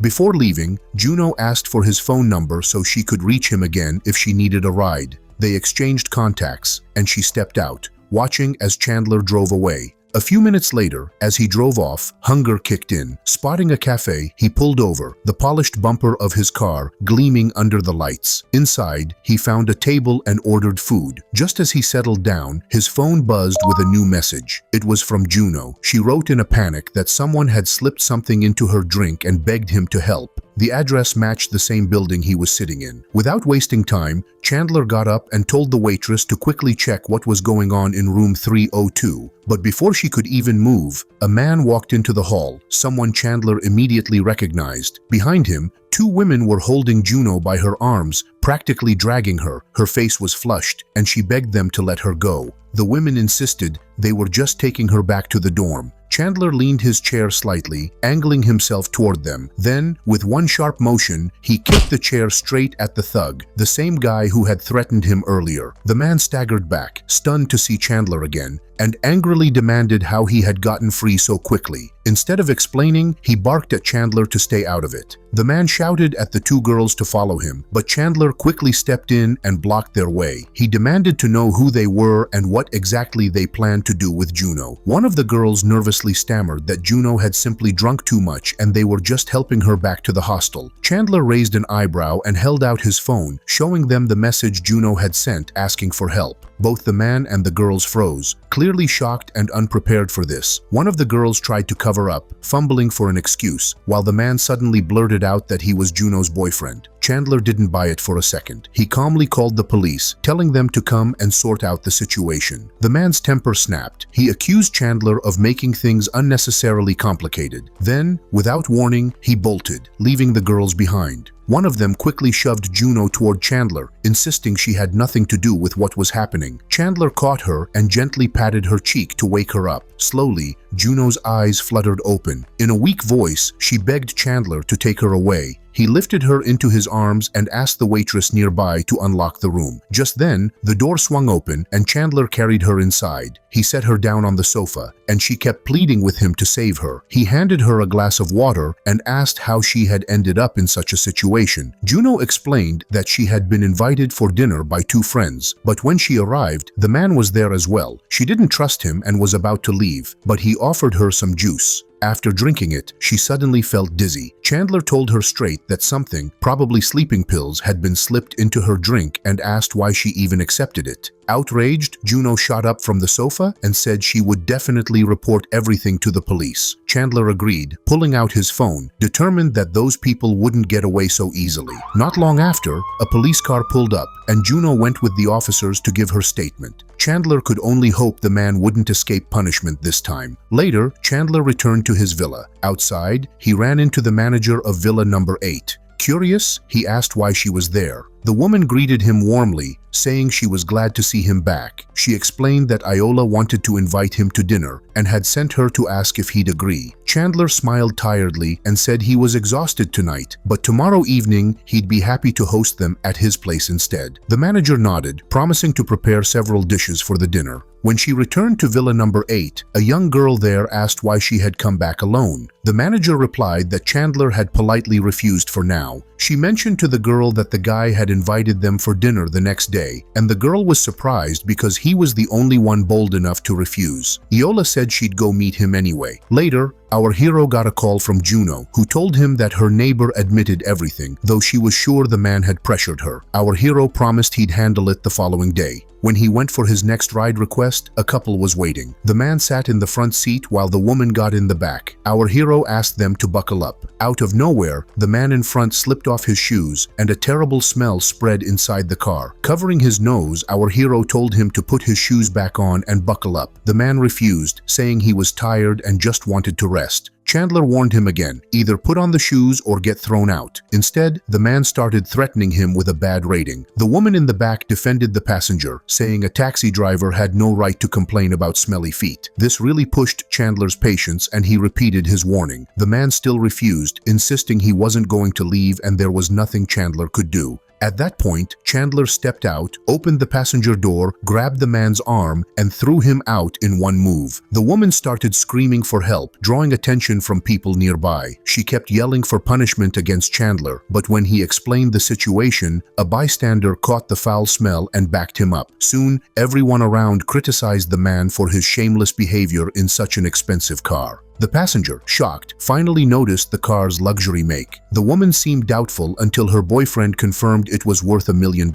Immediately, her attitude changed. She apologized to Chandler and even offered to treat him. Her boyfriend was stunned by her sudden shift, but she told him to leave without her. Angrily, he questioned her, but she pushed him away, saying he never listens. Chandler then casually asked her to remove her boyfriend's shoes, and she agreed without hesitation. She tossed her shoes out of the car and quickly slipped into the front seat, cheerfully offering Chandler a dinner treat. He thanked her politely, but as soon as he got behind the wheel, he casually asked her to step out and clean the rear-view camera. Excited to help, she jumped out, but the moment she did, Chandler drove off. She shouted after him, saying her purse was still inside, and without even slowing down, he tossed it out of the window. The man with the smelly feet burst into laughter seeing her thrown aside. Furious, she slapped him and asked if he had any idea why she'd done all that. He rubbed his cheek, baffled, while she explained that she was trying to apologize to Chandler. The man hugged her, happy she made the effort, and she suggested leaving a bad review. He grabbed his phone and not only gave Chandler a terrible rating, but also filed a complaint. After dealing with such passengers, Chandler took his car to the dry cleaner and relaxed with a cup of coffee. That's when he saw the notification of the new bad review. Out of nowhere, a girl in a traditional Chinese dress appeared again and announced that Chandler had just received 32% shares of the Biok King Hotel, along with $5 million in cash, making him the second largest shareholder. Excited, he asked if the system would also cover the trouble caused by smelly passengers. Just then, a message from Vince popped up, instructing him to be at the Boeing Hotel the next afternoon at 3. Chandler couldn't believe his luck. Later, when he got home, he found two chefs waiting at the door. Surprised, he asked what they were doing there. They explained that Iola had ordered them to prepare a special dinner. He let them in, and as they entered the kitchen, they were stunned by the sight of the luxurious golden faucets, sparkling knives, and expensive dishes. One chef warned the other to handle everything carefully, scolding him to stay alert. Both agreed, still whispering about how incredible Chandler's home was. Chandler asked if they needed him to buy anything for the dinner, but the chef assured him they had everything covered. Thankful, Chandler complimented him, which clearly pleased the cook. Just then, someone knocked at the door. Chandler opened it and warmly invited Iola inside, telling her that her arrival made the house even more beautiful. The girl told Chandler that it was a huge honor for her to be at his place. Right behind her, the hotel manager also walked in. Chandler admitted he hadn't expected her to bring chefs along, but the woman explained that they worked at their hotel. Iola then glanced around the hall, noticing the paintings and estimating them to be worth several million. That's when she truly realized how wealthy Chandler was. Chandler poured wine into glasses and invited them to the beautifully set table. Curious, Curious, the girl asked what kind of food he preferred. Chandler confessed that he had never tasted dishes like these before. With a smile, he said this was the best meal he'd ever had. Hearing that, the girl assumed he must come from a rich family, but had chosen to experience a poor life on purpose. Iola then asked him about his favorite type of car. Chandler replied that he loved sports cars, but added with a laugh that since he was already tipsy, he wouldn't be driving anytime soon. Iola kept daydreaming, imagining his life as if it were part of a movie where he'd eventually return to his real family. The girl handed him a steak, inviting him to try it, and after one bite, Chandler agreed it was incredibly delicious. About an hour later, everyone had eaten their fill, leaving the table empty. Iola suggested they go for a walk to relax after such a feast, and Chandler agreed. They stepped outside and strolled along the road, chatting casually about dinner. Suddenly, someone shouted rudely at Chandler. It was Chuck, the same guy who had previously crashed his car and drugged that poor girl. This time, he wasn't alone. He had brought a group of thugs with him. Chuck sneered and said he hoped he'd never run into Chandler again. Iola instantly became furious and told the men to leave. Chuck looked at her, then said it was a personal matter between him and Chandler, so she should stay out of it. From the way he spoke, Iola realized he had no idea who Chandler truly was. Still, she firmly repeated that they should back off and not disturb her walk with Chandler. Chuck grew aggressive, warning her that if she didn't step away, she might get hurt. Chandler immediately stepped forward, shielding her. He told Chuck that without his father's company backing him up, he was nothing. Chuck smirked, admitting Chandler was only challenging his father's power, and ordered his men to attack. In seconds, the bandits rushed at Chandler, but he effortlessly knocked them down with just a few powerful moves. Watching him fight, the girl was amazed by his incredible martial arts skills. Chuck's bravado crumbled the moment he saw Chandler's strength. Trembling, he begged him not to come closer, warning that he'd tell his father everything. Chandler responded with a sharp slap across his face, demanding how he dared to make such threats. Chuck froze, stunned. No one, not even his father, had ever laid a hand on him before. But Chandler only smirked coldly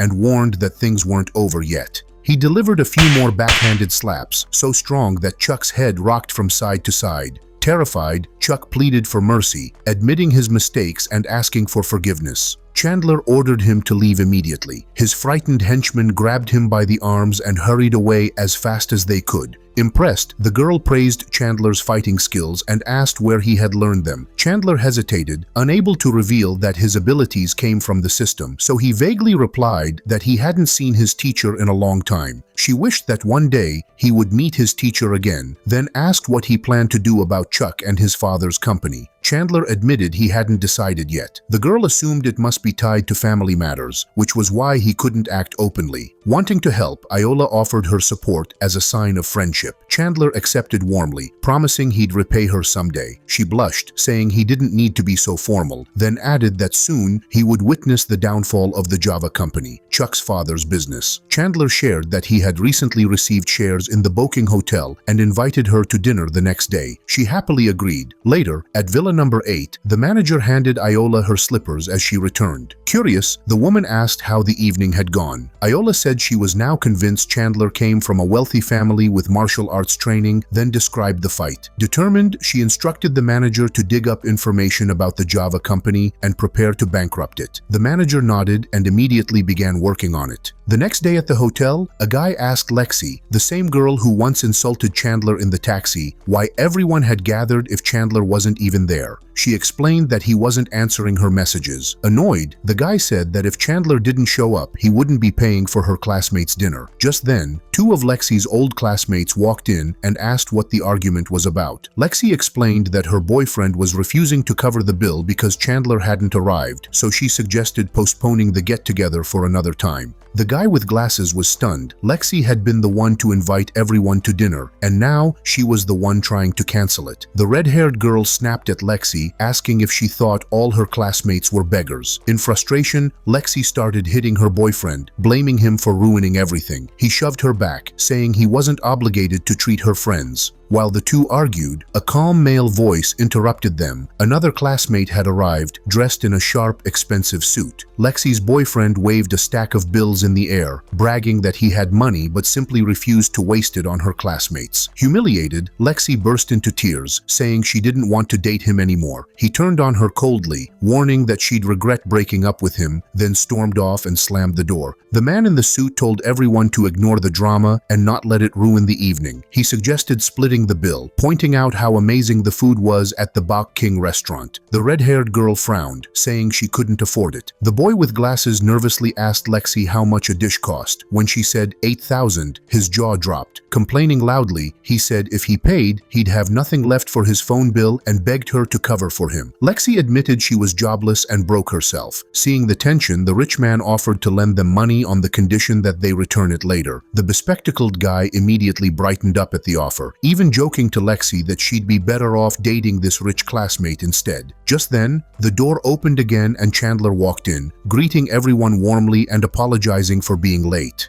The man in the suit quickly explained the situation to him. The blonde teacher smiled and invited Chandler to sit beside her. He thanked her politely and joined the table. Lexi, however, couldn't hold back her anger. She started complaining, demanding to know how Chandler could abandon her on the bridge. Chandler calmly reminded her that the car's recording already proved what happened, so there was nothing left to explain. Trying to ease the conflict, the rich man jumped in, saying that he had already covered the dinner bill and Chandler should just pay for the wine as an apology for being late. But the teacher immediately objected, saying if the man wanted to drink, he should pay for his own wine. The rich man didn't argue. Instead, he ordered several bottles of fine wine. When the waiter brought them out, the bespectacled boy's eyes widened. Each bottle cost tens of thousands. The redhead asked just how pricey the wine was, and the waiter calmly replied, 120,000. Everyone froze. The man in the suit immediately looked uneasy, insisting that no one had ordered such an expensive bottle. But the waiter pointed at Lexi, explaining that it was her boyfriend who had placed the order. Shocked, Lexi quickly tried to cancel it. The rich man calculated the amount in his head and frowned, thinking Lexi wasn't even worth that kind of money. The waitress, however, reminded them that it was against the rules to refuse something that had already been served. Chandler stepped in, telling everyone not to argue and saying he'd cover the bill. The teacher, worried he wouldn't have enough, suggested they cancel the order and asked the waitress to call the manager. The waitress repeated firmly that the wine could not be returned. A couple of minutes later, Manager Chia entered the room and asked who wanted to cancel the order and why. As soon as he spotted Chandler, his whole expression changed. He immediately recognized him as one of the new shareholders and respectfully asked Chandler if he was enjoying the food. The classmates sat in shock, wondering why a manager was being so polite to a simple taxi driver. Chandler pointed at his dish and said it was cold and not very good. Without hesitation, the manager ordered the waitress to bring him a new plate and more wine. The teacher grew anxious, telling the manager they couldn't possibly afford so much. Smiling, the manager reassured her that they wouldn't be charged at all. Chandler's presence in the restaurant was an honor for them. To celebrate,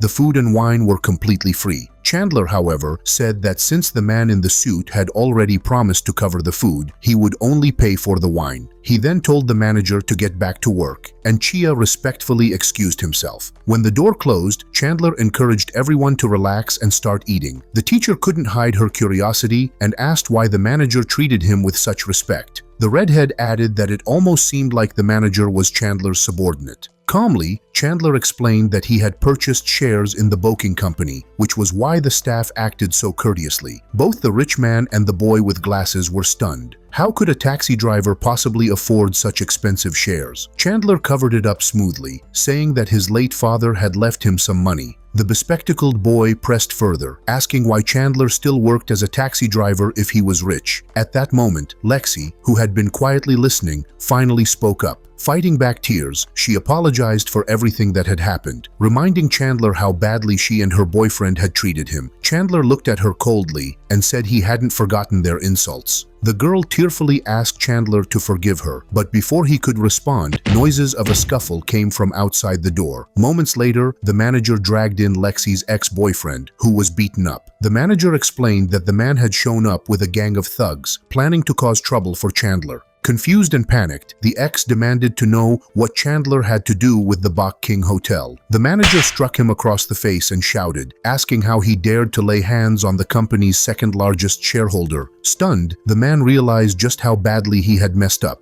Desperate, he turned to Lexi for help, but she coldly replied that he had only himself to blame for this situation. Chandler glanced at the time and remembered he had a date with Iola. Calmly, he told the manager to handle the rest, and the manager happily agreed. Before leaving, Chandler told his classmates he'd pay for everyone's meal except for the man in the suit, adding that he'd try to join them again after his date. The manager assured the classmates that since they were Chandler's friends, they would be treated like VIP guests. Wishing them a good meal, he left the room alongside Chandler, and the heavy door closed behind them. The hall fell into silence until the teacher broke it, suggesting they eat while the food was still hot. She smiled, saying she was glad Chandler had become successful. The red-haired girl admitted she had underestimated him, and Lexi sat quietly, already plotting to win Chandler over, imagining herself as the wife of a wealthy man. Meanwhile, Chandler arrived at room 318, where Iola was waiting. She greeted him warmly, saying she had to look her best for their first date. Chandler complimented her appearance, slightly embarrassed that he hadn't had time to change into a suit. Iola laughed it off, saying his build made him look good no matter what he wore. Soon, a cook entered and asked if he should bring the food in. Chandler instructed him to serve the most luxurious dishes along with the finest wine. When the table was set, Iola was surprised and touched that Chandler had ordered such expensive items just for her, realizing how much he valued her company. Suddenly, Chandler's phone buzzed. Several messages from Lexi flashed on the screen. She was begging him to meet her and anxiously wondered why he wasn't replying. When Chandler simply opened the chat, Lexi became thrilled, convinced that if he answered, she might still have a chance with him. The next morning, Chandler was awakened by a call. On the line, someone informed him that all the preparations for his brand new advertising campaign had been completed. Chandler called Susie to let her know the office was finally ready and they could begin operations under the new name, Aaron. Excited, she promised to immediately share the news with all employees. After hanging up, Chandler slipped on his shoes, glanced out the window, and admired the bright weather outside. Later, he picked up another passenger at the office building. Right away, the girl began complaining about his delay. Chandler explained with a calm smile that he had to take a longer route because of the overpass. She snapped back, saying she had a train to catch in half an hour, and if she missed it, he would have to refund her ticket. Chandler quickly calculated the timing and told her that even if they reached the station on time, it was too big and she'd have to run to make it. The girl became even more frustrated, saying her neighbor had just called to inform her that her husband was with another woman, so she needed to rush home. Trying to ease her anger, Chandler suggested she call the station to request a short delay. To his shock, she actually pulled out her phone and did exactly that, explaining her situation to the staff. Chandler was stunned, questioning her sanity, while she angrily replied that they had hung up on her without saying a word. When they finally reached the station, the woman kept grumbling about how no one listened to her. Chandler politely asked where to drop her off and reminded her not to forget her things. She snapped back that she'd never use his taxi again and stormed out. Watching her dash inside, Chandler couldn't help but shake his head at how unpredictable some people were. Just then, Juno called, asking him to come help. Chandler agreed and asked her to send the location. He arrived at the university, parked the car, and stepped out. While walking to the passenger door, he received a notification about another negative review and realized it was from the same furious passenger. At that moment, a girl dressed in a traditional Chinese outfit appeared before him. She announced that he was being rewarded with a brand new sports car, so no one could ever say he was slow again. Thrilled, Chandler pulled his old keys from his pocket and laughed, wondering why the system hadn't told him where his car was parked. Nearby, a few girls were whispering in awe about an expensive car, though they had no idea who it belonged to. Smiling to himself, Chandler walked toward it, still amazed that it was his. A guy walked up to Chandler, eyeing the fancy car, and asked if it was really his. Chandler admired the car, but admitted he was surprised. It actually wasn't his reward after all. Just then, someone shouted for the real owner to come over. The owner approached, pulled out a $100 bill, and asked Chandler to hold a banner for him. Another man standing nearby was called over too, but as he came forward, his purse slipped and stacks of cash spilled onto the ground. People around looked stunned while Chandler stood there, unsure what to say. The guy quickly gathered the money back into his bag, then again held out the bill toward Chandler. Chandler replied that he hadn't agreed to anything yet. The man added more bills to sweeten the deal, while the other guy nudged Chandler, saying he should just take it. Finally, Chandler accepted and grabbed the red banner. A crowd soon stretched out the banner, and written across it in bold letters was, "Juno, I like you. Let's meet." The man holding a massive bouquet of roses waited eagerly for her to arrive. Not long after, Juno appeared with a friend, who whispered in frustration that they shouldn't have come since Nick was here. But Juno ignored her and walked forward. Nick, the guy with the roses, was irritated, thinking his rival had acted shamelessly, and muttered that if he had that much money, he wouldn't be standing in such an awkward position. Chandler casually asked Nick if he was sure Juno liked him. Nick replied with confidence that of course she would. After all, who wouldn't like a rich man with a flashy car? But when Juno reached the spot, she ran right past Nick and went straight toward Chandler. Surprised, Chandler pointed out that Nick had actually paid him to hold the banner, and he asked Juno for her answer. Nick, confused, asked if they even knew each other. Chandler explained that Juno had once called a taxi, and he was the driver. Nick looked down on him, scoffing at the idea of a taxi driver being involved. Then, trying to save face, Nick got down on one knee, held out the bouquet, and asked Juno to be his girlfriend. Juno looked at him in disbelief, pointing out they had only known each other for a week. She said there was no way she could like him so soon. Shocked, Nick kept insisting she had to like him. After all, he was rich, good-looking, and successful. But Juno firmly repeated that she didn't like him, even shouting it so the whole crowd could hear. Ignoring Nick, Juno walked straight to Chandler with a bright smile. Wrapping her arms around his neck, she kissed him in front of everyone, leaving the crowd stunned and Nick speechless. Nick shouted at them to stop right away, his face turning red. Juno quickly apologized to Chandler, saying she hadn't meant to get her lipstick on him. She pulled out a handkerchief and gently wiped his lips, while Chandler teased that her lipstick tasted like peach. Just then, one of Juno's classmates walked over and asked what was happening. Juno, smiling, explained that the moment felt so perfect she couldn't hold back. Nick, furious, snapped that he was the one who had created that atmosphere, yet Juno went and kissed a taxi driver instead. Chandler calmly told him to stop interfering and was about to ask Juno out somewhere.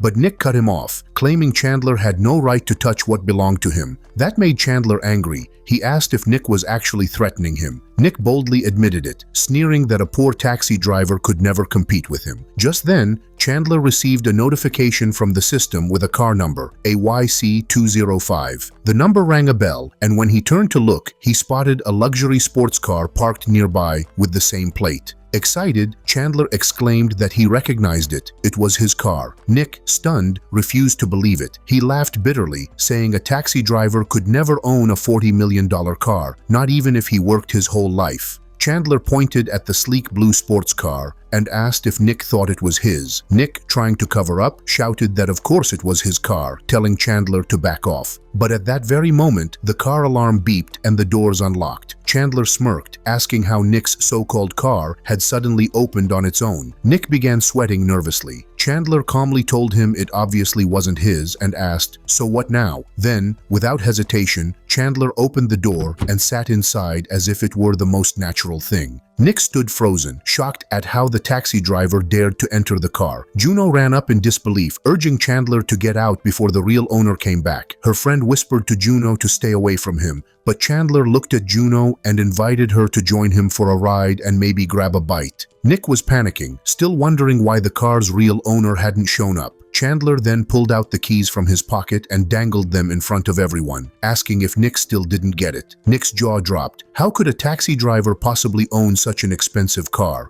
Turning to Juno, Chandler smiled and said if she didn't get in, he'd just drive off alone. Shocked but curious, Juno asked if the car really belonged to him. Chandler suggested she check the license plate again. It would make everything clear. The girl glanced at the license plate and noticed that Chandler's initials were right there. Realizing the truth, Chandler urged her to hurry up and get inside. Without hesitation, she walked over to the passenger door. Nick, feeling humiliated, muttered that he was nothing more than a side character in this whole scene. Juno's friend was stunned to see her sitting in such an expensive car, and even Juno herself seemed surprised that Chandler, who worked full-time as a taxi driver, owned something like this. Trying to play it cool, Juno offered her friend the chance to ride instead of her. Her friend looked tempted but hesitated, saying it might not be appropriate. Juno teased that Chandler wouldn't mind at all since he was her friend. Finally, the girl slipped into the seat, smiling that she could always just take a taxi if needed. Chandler, however, was caught off guard. He remembered how Juno had recently been betrayed by a neighbor, and now here she was, letting another friend take her place. With a calm expression, Chandler pressed a small button near the seat, releasing her belt. Then, turning to her, he suggested they just grab a ride to Burger King instead. The girl laughed and agreed, stepping out of the car, clearly not expecting things to turn out this way. She apologized to Juno, saying she hadn't meant to make things awkward. Nick immediately rushed over, mocking her, saying Chandler clearly didn't think she was important. The girl shut him down sharply, pointing out that he didn't even own a car like that.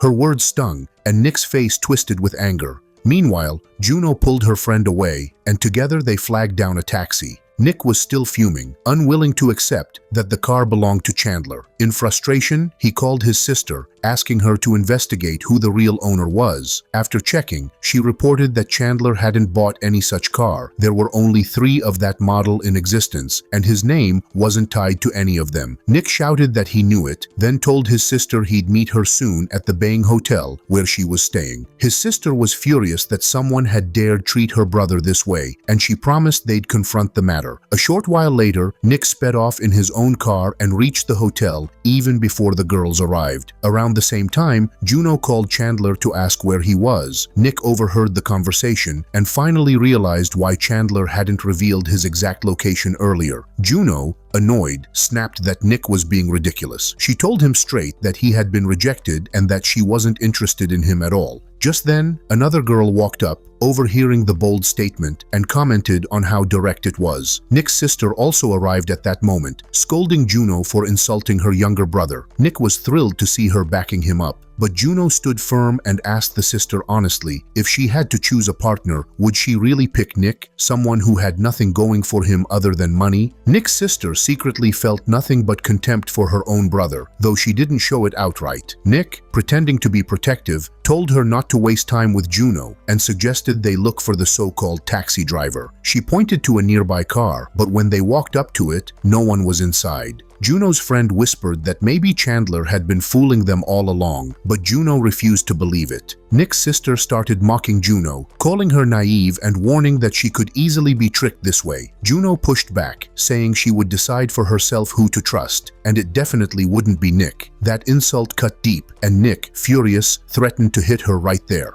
Just then, a car pulled up. Juno immediately recognized Chandler's car and felt relieved that she hadn't been tricked after all. Nick, however, burst out laughing, saying it must be some kind of joke. Chandler stepped out and asked why Juno hadn't gone inside yet. She told him the others had been mocking her, and Chandler calmly replied that he had simply gone to fetch his car. Turning to Nick, Chandler asked why he was still chasing them around. Nick snapped back that the car couldn't possibly be his. His sister had already confirmed it belonged to someone else named Chen. At that, Chandler finally realized who this Chenlin person was. Nick's sister then butted in, mocking Chandler for working as a taxi driver and saying he clearly had no money. She offered to help him get a real job if only he admitted the truth. Chandler refused immediately, saying he'd never work under someone with such a malicious heart. He added that she was only humiliating her own brother to make herself look better in comparison. That hit a nerve, and the woman angrily ordered the guards to rough him up. Before anything could happen, a man in a suit appeared and said he'd like to see who dared touch Chandler. He approached calmly, asked Chandler if he was all right, and Chandler nodded, curious who the man was. The man introduced himself as Hang, the manager of Bang Hotel. Both Nick and his sister were stunned. Why would a hotel manager treat Chandler with such respect? Nick's sister demanded to know why Hang was being so polite and who Chandler really was. Hang turned to her and revealed the truth. Chandler was the second largest shareholder of the Bang Hotel. Juno was left speechless, asking Chandler directly if the car truly belonged to him. He confirmed it with ease, reminding her that the numbers on the plate indeed matched his initials. Still unwilling to accept it, Nick's sister pressed Hang again if he was certain. Hang responded coldly, saying he wasn't blind like they were. Then he added a sharp remark. Did she really really believe that everyone from wealthy families was as shallow and foolish as her brother? He told his sister to leave the hotel and refused to agree on the library reconstruction deal. The woman got furious, clenched her fists, and lashed out at Nick, blaming him. Shocked, Nick asked why she was attacking him, but his sister grabbed his neck, forced him to bow, and demanded that he apologize to the main hero. Nick grew angry at her behavior and asked why she was treating him that way. She acted confused, pretending not to understand. Frustrated, Nick picked up the stone nearby and stormed off toward Chandler's sports car. His sister panicked, warning him not to act recklessly, and even ordered the guards to stop him. Juno feared he might destroy Chandler's car, but the hero stayed calm, assuring that he would handle it. To everyone's surprise, Nick ignored the hero's car and smashed his own instead. His sister shouted in disbelief, but Nick dismissed the guards, declaring that as the heir of the family, he was now committed to the business. He looked at his sister seriously, thanked her for everything she had done, and vowed never to forget it. Chandler was pleased to see Nick finally acting responsibly and praised him for coming to his senses. Nick gave a respectful bow to the hero, admitting that even though he disliked him, he was still grateful and would be there if ever needed. Chandler simply replied that they could talk when the time was right. The sister, on the other hand, was furious, blaming Chandler for ruining her plans. The hero asked what she even meant, since her words sounded pointless. Chandler suggested letting it go and going for dinner, to which Juno agreed, saying she was just hungry. Later, they sat at a lavish table filled with expensive dishes. Juno's friend worried that since Nick had wrecked his own car, he might also damage the hero's. Chandler calmly explained that Nick could have done it, but chose not to. The hero then noticed Juno wasn't eating and encouraged her to order whatever she wanted. Juno shook her head, saying she had called him not for food, but to talk about something serious. When asked what was wrong, she explained that after the last incident, her neighbors were detained, and their families hoped she would forgive them. Her friend pointed out that the matter needed a solution since no one could agree. Chandler said the only option was for the girls to hand over the ringleader, otherwise he might target them again. Juno quietly explained that they were too scared, since the man's father was the boss of the Java company.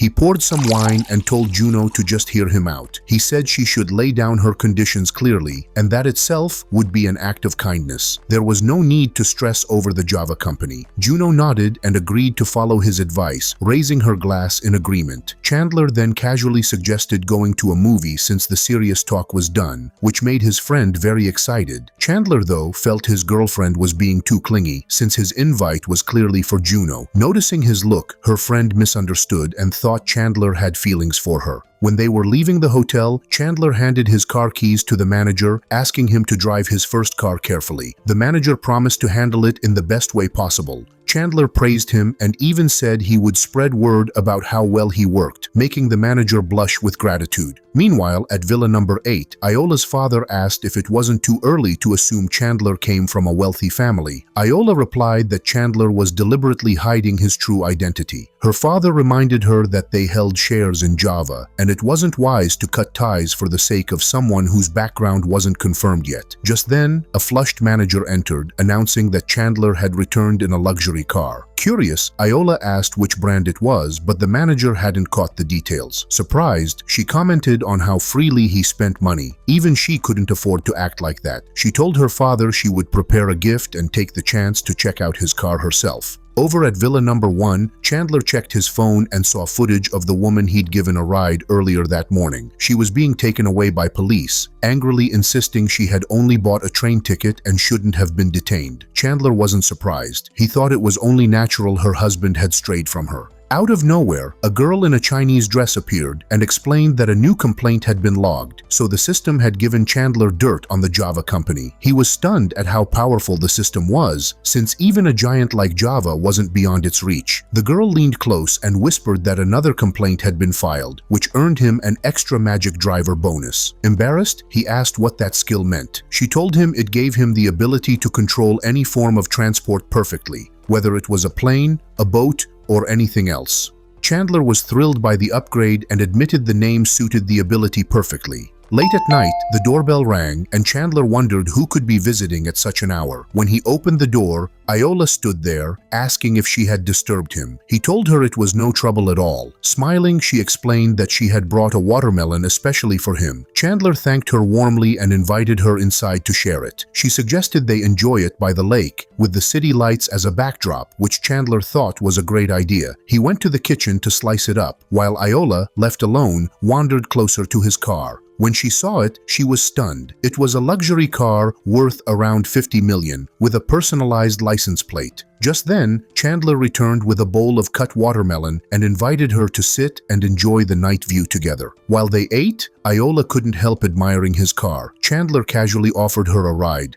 but she declined, admitting she was terrible at driving. Curious, she asked why someone as wealthy as him was still working as a taxi driver. Chandler explained that driving taxis helped him build connections and better prepare for running a company in the future. He then handed her a folder and asked her to take a look. When Iola opened it, she was shocked to see the detailed evidence he had collected against the Java company in such a short time. She was amazed at how quickly he had managed it, but Chandler only smiled, saying he had his own methods. He explained that with this evidence, the Java family wouldn't stand a chance. Iola admitted she had also been gathering her own information, but with these documents, she could immediately expose them. Chandler said he didn't care what happened to the company itself. What mattered to him was making sure the father and son were humiliated. Iola promised she would handle it and then said goodbye. When she returned home, she told her father that Chandler had let her in. Handing him the folder, she asked him to review the documents. Her father was shocked, asking where she had gotten such material. Iola explained that Chandler had given them to her and added her suspicion that he must have powerful connections. She also mentioned that his new car was worth about $50 million, which left her father even more astonished. The man was shocked when he heard how much the car cost. Iola then repeated Chandler's words, that his real goal wasn't the company itself, but humiliating the father and son behind it, and asked her father if he was aware that they also held shares in Java. Her father calmly said he would sell off those shares and advised the girls to stay in the background, just like Chandler was doing. The next morning, the bell rang at Villa number 1. A woman called Chandler, saying she wanted to go shopping for clothes and asked him to drive her. Chandler jokingly told the teacher he'd even give her a discount, and she sent him the address. When Chandler reached the apartment complex, the teacher and a younger girl waved from a distance, calling him over. They got into his car, and the teacher introduced the girl as her cousin. Chandler politely greeted her, and soon they pulled up outside a clothing store. He asked if that was the place, and they confirmed. Chandler suggested they go ahead while he waited in the car, but the teacher insisted he join them. After a little convincing, he agreed, though he didn't see the point. She simply told him not to overthink it. At the entrance, a store consultant welcomed them, and Chandler froze when he heard her voice. It was familiar. Looking up, he realized it was Zoe, the same girl from his past. Zoe also recognized him and thought he had come there because of her. The cousin noticed the tension and asked if they knew each other, to which Zoe casually replied that it had just been a long time since they'd met. Curious, Zoe asked if Chandler and the cousin were together, but the cousin clarified that he was only an acquaintance and she had to call him since her car was in the shop. Trying to play it cool, the cousin even held Chandler's hand and said she'd let the other girls know if she needed any help. Just then, a pregnant customer loudly called Zoe over. Zoe quickly went to assist, asking which item she wanted. Instead of answering, the woman threw a shirt at her in frustration. Zoe, keeping her cool, said it was fine and asked if she wanted that shirt. The woman complained that she was pregnant and needed something loose, but the loose clothes made her look fat. She demanded Zoe bring back the first dress she had tried on. Zoe's irritation showed, since the woman had already tried on 20 outfits and was still circling back to the first one. Meanwhile, other employees whispered among themselves, pointing out how the customer only seemed interested in Zoe because her own husband had been staring at her. Still, Zoe went to the fitting room and fetched the dress the woman had tried on earlier. Zoe brought the dress to the pregnant woman, who then demanded that she also pick something out for her boyfriend. Surprised, Zoe asked if he was planning to shop too. The woman snapped back that they would decide after her fitting and reminded Zoe that it was her day off so she could do whatever she pleased. Zoe calmly replied that she would take the man to the men's section so he could choose something as well. All of a sudden, Zoe felt sick. Covering her mouth, she quickly excused herself and rushed to a trash bin where she vomited. Her cousin hurried over, worried, and asked if she was okay. Zoe brushed it off, saying she was fine, then asked if the cousin had chosen her clothes yet. The cousin nodded, saying she had picked an outfit to try on. Zoe, however, looked a little hurt when she noticed Chandler standing nearby without even asking if she was all right. At that moment, the teacher stepped out of the fitting room wearing a new outfit and asked Chandler what he thought. Chandler said she looked great, and she decided to buy it, telling Zoe to pack it. The cousin teased that Chandler and the teacher seemed like close friends. The teacher quickly clarified that Zoe had misunderstood. She didn't really have male friends, so Chandler's opinion mattered to her. Curious, the cousin also asked Chandler how she looked in her outfit. He politely said she looked good, but admitted the style wasn't his favorite. Then the pregnant woman insisted Chandler choose something for himself. Chandler agreed and asked her to wait. Zoe offered to guide him upstairs to the men's department, and he followed her. As they walked, Chandler asked why she had vomited. Zoe casually replied that it was because she was pregnant and that the child was his. Chandler froze, completely stunned by her words. Ignoring his shock, Zoe pulled out a box and said it should fit him. Suddenly, Chandler hugged her tightly from behind. Blushing, Zoe reminded him there were cameras in the store, but he turned her around to face him, demanding she repeat what she had just said. Embarrassed, Zoe told him he needed to take responsibility. Chandler immediately grabbed her hand and began leading her away. When she asked where they were going, he said that if her words were true, then they should get married. Zoe suddenly laughed, saying she had only been joking. The nausea came from stomach problems, not pregnancy. Chandler's face darkened, annoyed that she would tease him about something so serious. Zoe hugged him, teasing that he was too gullible, which only made him blush even more. Finally, Chandler sighed and asked her to help him pick out some clothes. Zoe told Chandler that if she ever really did get pregnant, she would definitely let him know. She then complained about another couple in the store who had tried on more than 20 outfits but still hadn't bought anything. Chandler asked who they were and why they were behaving that way. Zoe explained that the woman was her colleague, but after marrying a wealthy man, she had become bossy. She added that the husband was irritating and unpleasant, and now the woman wanted Zoe to serve him too. Hearing this, Chandler got upset and said he would put them in their place. Zoe asked why he was standing up for her, but before he could answer, the pregnant customer approached. She accused Zoe of treating her unfairly, saying they weren't finished shopping and yet Zoe was already attending to someone else. Chandler immediately stepped in front of Zoe and told the woman that if she wasn't going to buy anything, she shouldn't waste the staff's time. The woman's husband stepped forward, demanding to know how Chandler dared to speak like that while dressed so simply. Chandler calmly replied that they had tried on 20 different outfits without choosing a single one. Turning back to Zoe, he told her to bring him the most expensive outfit available. The other salesgirls whispered among themselves, surprised by the situation. Zoe retrieved a box and handed it to him. Chandler asked if it was indeed the priciest item, and Zoe confirmed it was. Chandler then called for the store manager. When the manager arrived and asked how she could help, Chandler explained that he wanted to buy the most expensive outfit, but Zoe had to be the one to assist him. The manager agreed and instructed Zoe to attend to him. The pregnant customer protested, reminding everyone that she had arrived first and demanding to be helped instead. Chandler shot back that they had already wasted enough time trying on clothes without buying anything, and there was no reason to keep others waiting. The husband tried to defend himself, saying they had plenty of money but just hadn't found the right clothes yet. Still unsatisfied, the wife angrily ordered Zoe to bring her all the outfits she had tried on so no one would think they couldn't afford them. The man grew embarrassed, insisting they already had plenty of clothes at home, but his wife broke down in tears. She accused him of not caring for her properly, shouting that she was pregnant and he didn't want to buy her anything. The husband tried to calm her and asked Zoe to bring her things anyway. This made Chandler furious. He glared at the man and said Zoe was his personal consultant and no one had the right to order her around like that. The man sneered at Chandler, accusing him of not being able to afford anything in the store. To prove a point, he told Zoe to gather the most expensive items for them, claiming he'd show everyone what real money looked like. Zoe blushed, secretly impressed by how confidently Chandler was handling the situation. The commotion grew so loud that the teacher and Juno came over to see what was happening. Chandler calmly confirmed that yes, he was planning to buy the most expensive items. The teacher tried to talk him out of it, while the cousin looked confused, asking if Chandler and Zoe really weren't connected somehow. The arrogant man smirked and said a taxi driver could never buy such costly goods. He then demanded a specific handbag worth $328,000. Zoe brought it over, and the woman was thrilled, proudly showing off that her husband could buy her such an expensive bag. Turning to Chandler, she mockingly asked if he could afford something like that. Chandler humbly replied that a taxi driver didn't have that kind of money. He added that since they were buying the bag, Zoe should help them pack it.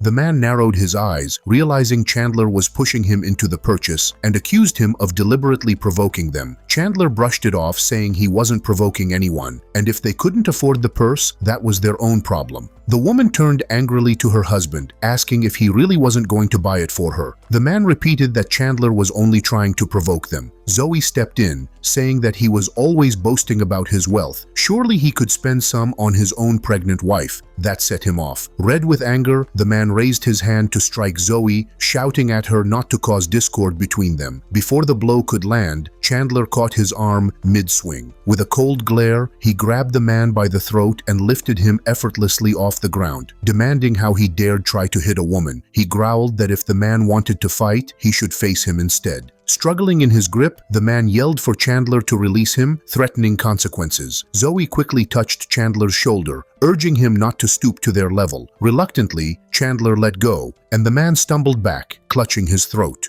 Humiliated, the man muttered that they were leaving, but his wife erupted in fury, outraged that he was walking away without even defending her. The man, seething with frustration, thought bitterly that he couldn't win this fight. He tried again to drag her away, but she refused. She screamed that they wouldn't leave until he bought her the handbag, and if he didn't, she would have an abortion. Her husband, fed up, snapped back that she could do whatever she wanted. He spat out that since she only slept with him for money, there was no guarantee the child was even his. That broke her. She chased after him, sobbing, begging him to stop. In her frantic state, she missed a step on the stairs, slipped, and tumbled down with a strangled scream. The man rushed to her side in a panic, asking if she was all right. The woman, clutching herself in pain, gasped that it hurt. Zoe quickly suggested they rush the injured woman to the hospital. Without hesitation, the man lifted her into his arms and ran toward an ATT taxi. The store manager, watching them leave, muttered bitterly that the woman brought it on herself, since she only depended on the child. Then she turned to Chandler, asking if he planned on buying something. Chandler simply replied that he needed a business suit. The manager instructed Zoe to assist him with the purchase, while the cousin whispered to the teacher that they should head to the men's section to pick out more clothes. Curious, Zoe asked Chandler how expensive a suit he was looking for. Without hesitation, he said he wanted something worth $3,000. Surprised, Zoe asked why he chose that amount. Chandler reminded her that last time she said she would come back once she received her salary, so he was giving her the money up front now. His words left her flustered. Chandler then asked if he could get a custom-made suit. Zoe nodded, grabbed a measuring tape, and began taking his measurements. While doing so, she couldn't help but notice how much stronger his body felt compared to before. Chandler noticed her hesitation and asked if she was feeling unwell. Embarrassed, she asked if he had been working out. He thought about how his system was the real reason behind his physique, but casually answered that he'd been going to the gym. Smiling faintly, Chandler gently pulled her closer, saying he had indeed grown stronger. She teased that nobody wanted to touch him, but her hand betrayed her words as it rested on his chest. Chandler smirked inwardly, thinking she could say whatever she wanted. She was still touching him anyway. Watching from a distance, the cousin grew envious, feeling they were far too close, and quietly decided she would find a way to ruin their bond. Soon after, the manager came over and asked if Zoe had finalized Chandler's suit choice. Zoe explained that he wanted a custom suit and that she was still taking measurements. The manager's face lit up and assured them that Zoe would contact Chandler once the suit was ready. After wrapping up, the girls said goodbye to him. Chandler then drove into the parking lot with his cousin. He asked where they were headed next, and she told him to go to All Island. On the way, she casually asked why he was buying such expensive clothes while still working as a taxi driver. Chandler shrugged and said he simply liked them.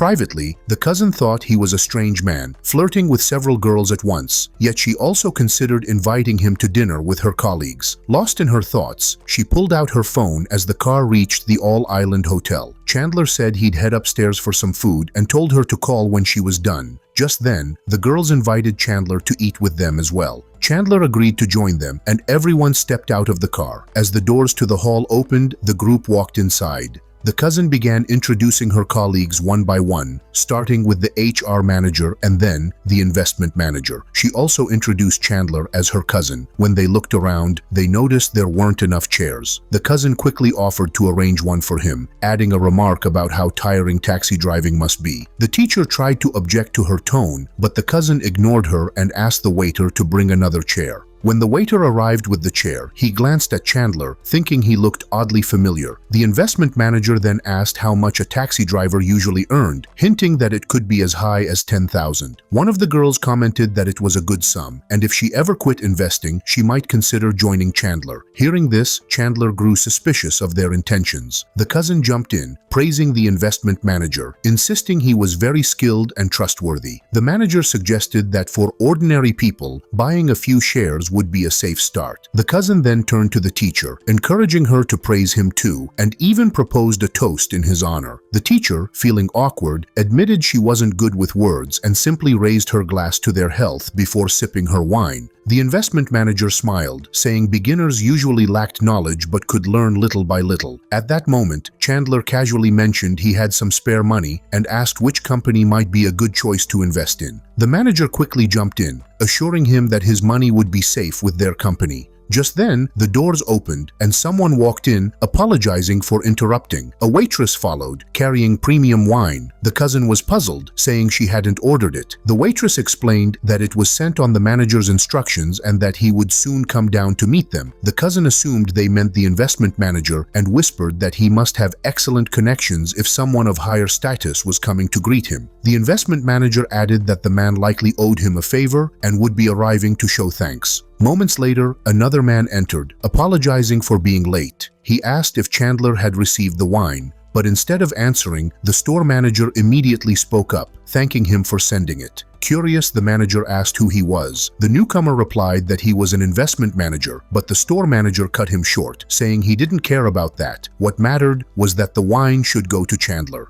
The entire table froze in shock. The cousin, bewildered, asked why Chandler, a mere taxi driver, should be honored with premium wine. The man calmly answered that Chandler only drove taxis for leisure, not out of need. The manager seemed ready to explain more about Chandler's true identity, but Chandler quickly interrupted, not wanting things to go further. The manager seemed to understand the situation and quickly excused himself, saying he had work to attend to. Chandler invited everyone to sit, asking the investment manager to continue the discussion. He casually mentioned that if he liked the opportunity, he might invest a couple of million. The cousin started to apologize for her earlier behavior, but Chandler cut her off, saying there was nothing more to discuss. Chandler again turned to the manager to talk about the investment, but just then, the manager's phone rang. Apologizing, he stepped aside to answer, explaining that it was the president's son calling. After the call, the manager told Chandler he had to return to the company, but Chandler suggested inviting his son over instead. He asked the manager to call Louis and ensure he wouldn't disturb them. The manager called Louis and put Chandler on speaker. Chandler asked Louis not to interrupt and mentioned that his friend wanted a job with them, requesting his help. Louis agreed, saying that since Chandler asked, he would take care of it. He also told the manager to listen carefully and not cause Chandler any trouble. Louis recalled lending money to a friend and promised to help her get another friend a job, even suggesting they vote for them at the shareholders' meeting. Chandler confirmed he would do so, and Louis acknowledged it with approval. Louis then instructed the manager to explain everything to Chandler. Chandler, noticing the manager standing, invited him to sit and eat. The manager complied, taking a seat. He asked if Chandler was truly the second largest shareholder of the company. Chandler explained that for now, he only held nominal shares that didn't carry real power. The manager confirmed everything was correct and offered to explain how futures worked. After the meeting, they exited the company parking lot. Chandler got into the car and told the manager he didn't need an escort back. Once in the car, Chandler asked the girls where they wanted to go next. The teacher suggested going for a swim and promised to treat him to dinner afterward. Chandler agreed and they drove off together.